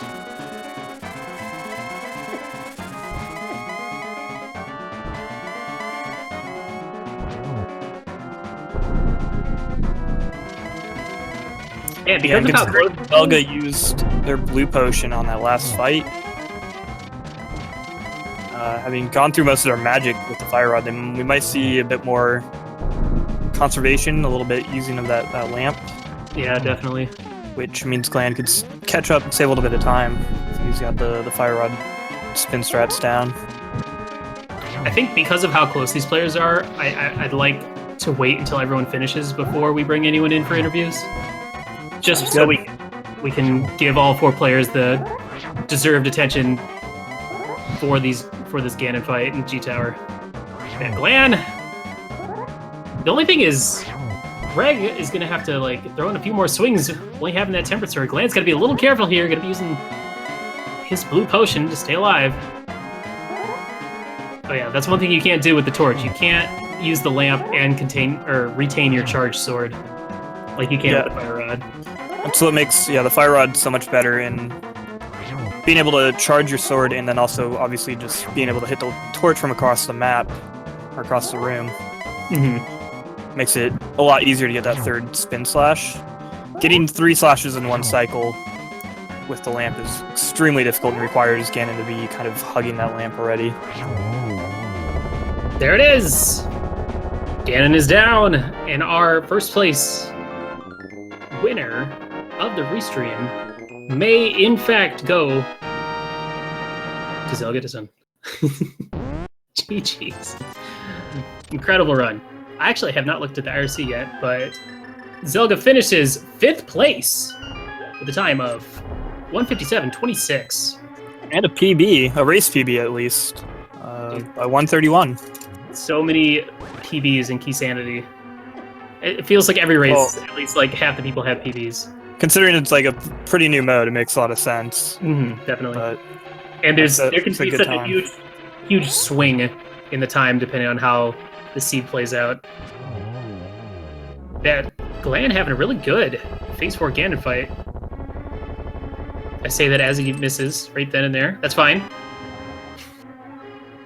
It's really, the timing can be a little tricky, especially right because his teleport changes depending on when you light that torch and when he lands. Sometimes he teleports right away. Sometimes he stalls for a little bit. Yeah, typically you want to try to light the torch just as he finishes up a teleport, because he's kind of stationary. That's what he'll teleport right away, and that sets up the third slot. What is Moldorm doing? Oh no! That's amazing. All right, Glan, our 2nd place finisher on the restream, finishes in 9th place with a time of 1:58.39. Incredible. Yeah, again, sub 2 in Keysanity is a very, very good time. And so two players on a restream getting that, and with Reg and Ninban not far behind. It's definitely a good race. Yeah, it'd be interesting to see how it would have played out differently for Glan had he not missed that Cane of Samaria for so long. Then again, saving time on the Total Rock Go mode definitely helps as well. And then, it would have been interesting how things would have played out for Ninban as well, with the Hammer and Quake. Oh yeah, definitely. At Aghanim's Tower.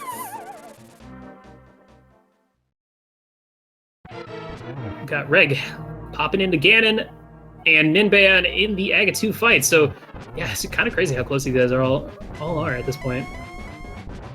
So that 10-minute difference I was talking about before is definitely more like a 5-minute difference. Yeah, Reg is going to have to hit Ganon at least twice as many times make up for the difference in sword value.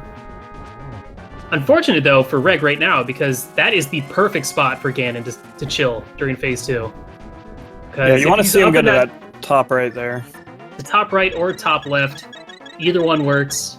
Top right is definitely easier, because you could just sit there and spin for days, and he won't touch you until the bats start flying at you, and then you could just hookshot away. You could either hookshot to the lamps to the south, or use any of the safety items, but...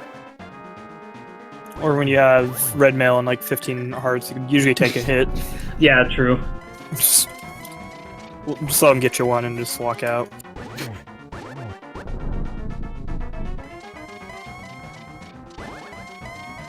You know what? As well as with these daily races, I'm really excited for the next tournament. Both Keysanity and the spring tournament, because we're going to have like double the amount of entrants that we did in the last tournament. We're going to need like a third tournament. Insane. Yeah. Main tournament, secondary tournament, and then a whatever. We'll have a tournament of tournaments. Yeah. And all the winners of the tournament can go on to the final tournament. It's going to be even harder to like differentiate the skill levels amongst all the players as well. So we know going by SRL doesn't really work that well, and I did like the qualifier races though. At the same time, a lot of players would like get one really good win and then just sit on it. Yeah, who would do such a thing? I definitely didn't do that. Who would do such a horrible thing, or would just get an auto bid because of their performance in the last tournament, and then not even make it out of Swiss? Oh, Reg, please be careful. No fire bats. This is pretty close. Yeah, this is really close. I haven't been counting at all. Me neither. Counting's too hard. It just goes to show you how quick the first three phases of Ganon can be. And there goes Ganon for Reg. Ninban probably only like 4 or 5 swings away as well. Ooh, gotta be careful. Heart and a half. Who saw these players using their blue potions? Good plays. Yeah, but yeah, so... Reg finishing. How'd Reg finish? There was that blue potion that Ninban went back to stock up on, really paying out. Oh yeah. Again, mentioned when he bought it, but saves a lot of time compared to dying. Oh, taking a death at Ganon. Oh! God, that was terrifying. He was over the edge.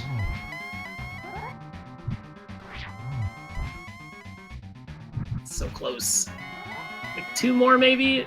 2 or 3?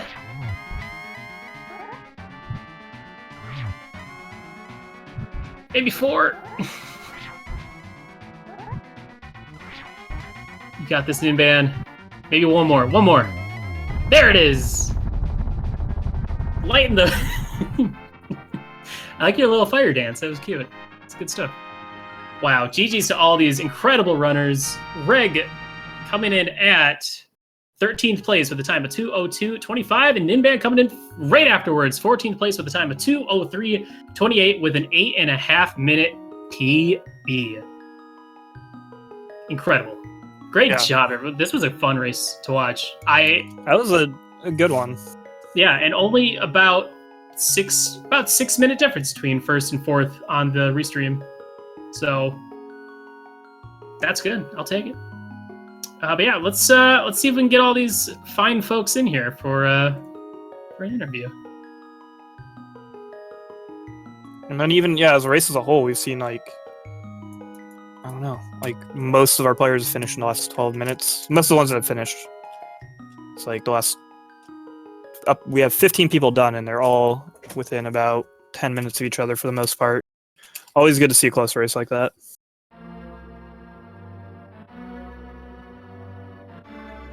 It definitely makes for a more interesting watch when we have everyone this close together. Yeah, and with the route divergences and stuff too, it just makes it all the more interesting to see how everyone's route kind of pays out in the end and how things work out. It's also worth noting that Prior coming first place with a time of 1:47, only 10 minutes. So our first place on the restream was only 10 minutes off of first place. So 10 minutes between first and fifth place. And it generally seems to be how a lot of the races like end up. It's like top 3 are usually in their own time bracket, and then there's like a minute like between a big like pack. 3rd and 7th or something like that. Yeah, typically, especially when you're looking at like 40 people racing, there's always going to be the 1 or 2 that kind of just routed it really perfectly. Like things just worked out in the way they happened to do it. And so you tend to see a couple of those early finishes, like we said, like 1st through 3rd, and then like a big pack finishes, 10 minutes later or something. It's interesting. Between 1st and 2nd was a minute, and then 2nd and 3rd was like 2 minutes, and then 3rd and 4th was 7 minutes. So there's your example. It's also worth noting that if Zelga hadn't fallen, could have taken that 4th place spot. But that's all it takes sometimes is just one Ganon fall. But I'm gonna shut up for a second. We're gonna bring in our finally runners. Just kidding. Whatever, dude. Yo, welcome, Zelga, Reg, Ninban, and I think we're still waiting on Glan. If they're gonna join us. GG's. GG's all of you. GG's everyone. We waited was because there was only a 6-minute difference between the first on the restream finishing and the 4th place person on the restream finishing. So we wanted to make sure everyone finished, and then we could talk about it as a whole. But yeah, overall, sub 2 for half of you. How'd you feel? How'd you guys feel? Anyone jump in? Go for it. Oh, my execution was very bad. I feel bad about this race. But I like the item disposition and everything. I really like the seed overall. It was the unfortunate stalled play on Aga Tower, costing a lot of time. And you, Ninban, and Glan both made the Meyer play without the Kana Samaria. So, which isn't necessarily a bad play, it's just unfortunate that Kane ended up being in that shovel spot. Be interesting to see how this could have played out had it gone differently, but overall it kind of like bottlenecked until we got the mitts, and then that opened up the Dark World, and then it was a bottleneck until we got the hammer, because it was like, go to Skull Woods, get the mirror, go to Death Mountain, mirror to Flute to Death Mountain, get Fire Rod, and then back to Skull Woods. It was hilarious. All 4 runners were fighting Mothula at the exact same time. Oh yeah, I forgot about that. That was epic. It was a really cool sight to see. Wow. I'd be sure to watch that clip. Yeah, I took a screenshot of it. No doubt. But yeah, overall, just a really fun race to watch. Good silverless Ganon, despite the fall, Zelga. It happens, though. Is that you? Yeah. Yeah.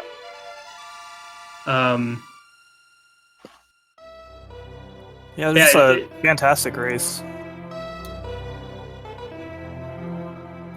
I really enjoyed commentating it. Keysanity is a lot of fun. It's really interesting to see how it plays out, and there was a lot of big keys really early. Like Mini Moldorn Cave having 3 of them was comical. And then 2 of them on Death Mountain, 1 in Spectacle Cave and 1 on Spectacle Rock, was comical. And then 2 more in Swamp Palace, 1 in the big chest and 1 just south of it. So yeah, it was crazy. It was like half a dozen big keys in like the first half hour or so. It was pretty crazy.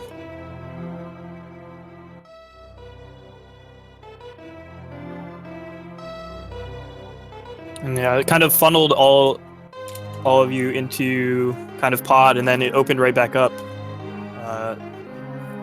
after finding the hammer and Quake in Agnim's Tower and the cane from Shovel. So it's interesting to see how all of you approach that a little bit differently.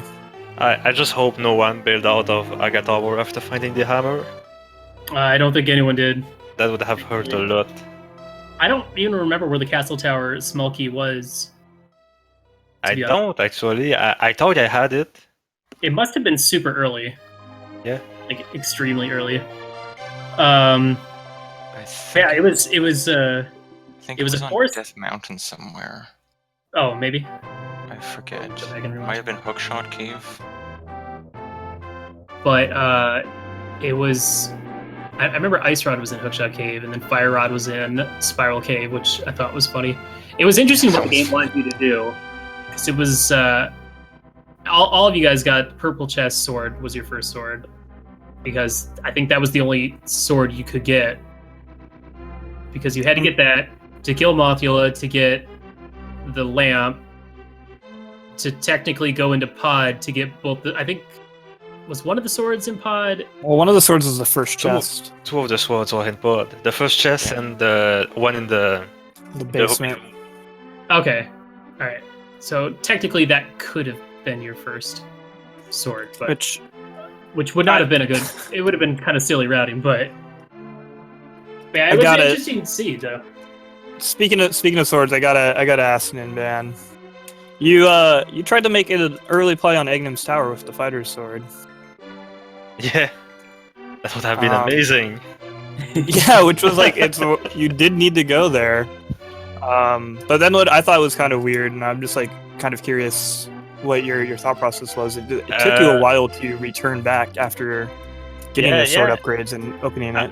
I was just confused. I thought I had the castle key, and then I thought I needed the castle key to get the castle chest, the one in the back part of escape. So then I realized it wasn't the castle key, but the Aga Tower key. And then I realized I didn't need it after all, so I went back to the chest I wanted to go. Okay, that makes a lot of sense. We were wondering, because we knew that the sewer chest you hadn't checked yet, but we saw you like go towards it, stop, then you went upstairs, stopped, realized you couldn't get in there, and then went back, and then went and got the Dark Palace small key from there.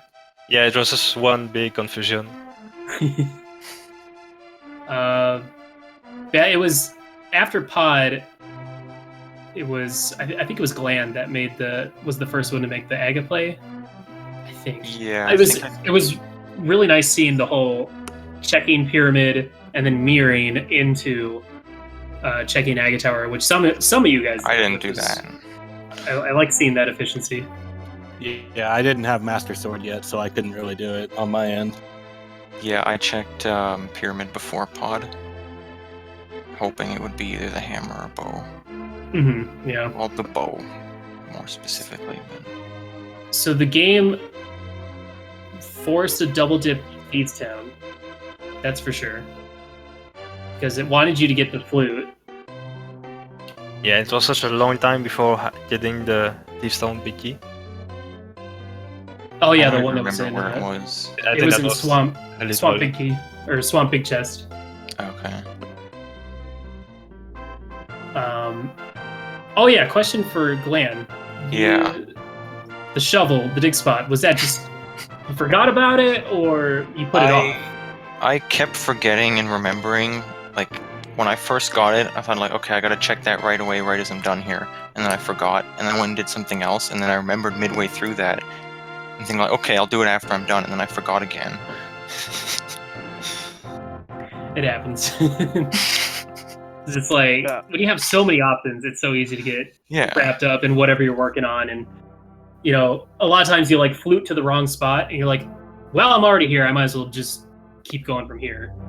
Yeah. And it doesn't help that I did all the blacksmiths and stuff too, so I wasn't anywhere nearby ever. Mm-hmm. Yeah, we touched on that a little bit. When you get all those options available to you, it can be really easy to overlook something like the shovel, and especially at that point where you've done everything in that area, so it's all you're going there for is just that dig spot. And the shovel especially has gotten me because it doesn't actually show up on the menu. Mm-hmm.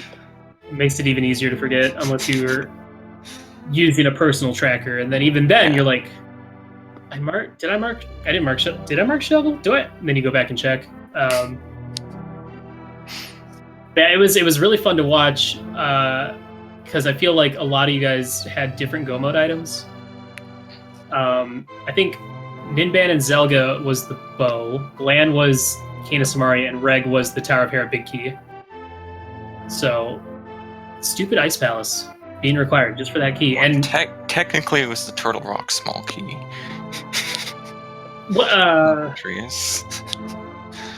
Oh, did you only have one at the time? I only had two. Oh yeah, that makes sense because it's 2, and then there was one more. There was one internal rock though. Okay, I just went straight through it at that point. Oh, okay. But yeah, I didn't consider the It's hard to rock keep track small of all keys. these. Yeah. Yeah, it was really fun watching. Everyone was pretty much in G Tower or further around at this exact same time, and good silver strats from all you guys. I'm curious. I didn't even check. Where did Ganon say silvers were? In his tower. Yeah. Power somewhere. In his tower. Someone's gonna have to go back and find him. Did anyone check like the mini Helmstar room or the pre-modern chest? Yeah, I checked everything up top. I Yeah, think okay. It was down on the bottom somewhere. Gotcha. What if it was on Torch? Or just one of those 2 chests on the right. Yeah. I almost went to those 2 chests just because I was not thinking whatsoever. It was like, oh crap, I can just go straight up. Yeah, we saw you dash to the right. mentioned that you had like a little bit of muscle memory there because it's just like the first thing you do in Ganon's Tower and like every other mode is head for that right door. Generally. Apparently Reg did the same thing, but actually did check one chest in Lower G Tower. That's funny. It's scary though, because like the other day I was playing a Keysanity and I went up G Tower and I was like, oh cool, I'm in go mode. I could just go straight up the gauntlet, and then I go into the mini Helmstar room and I look at my key count and I'm missing a key. I'm like, oh no. But fortunately there was a G Tower small key in the other chest in mini Helmstar, so I got bailed out. But it's so easy in Keysanity because you break your muscle memory so much. Like go moding Turtle Rock, or as I said earlier, going into pod with all the small keys but no hammer and bow. It's like it's mind-boggling. It's like, how do I route this? I don't know what I'm doing. But yeah, overall, great stuff. A lot of fun to watch. I look forward to watching all 4 of you in the Keysanity tournament. Yes. Yes. Yes, I'll be there. Good. Great. As well as the spring tournament. Yeah. Yeah. Okay. All right. Just Yep. good stuff. As well as the NMG tournament. There it Nah. is. That's the other one. Got to do all 3.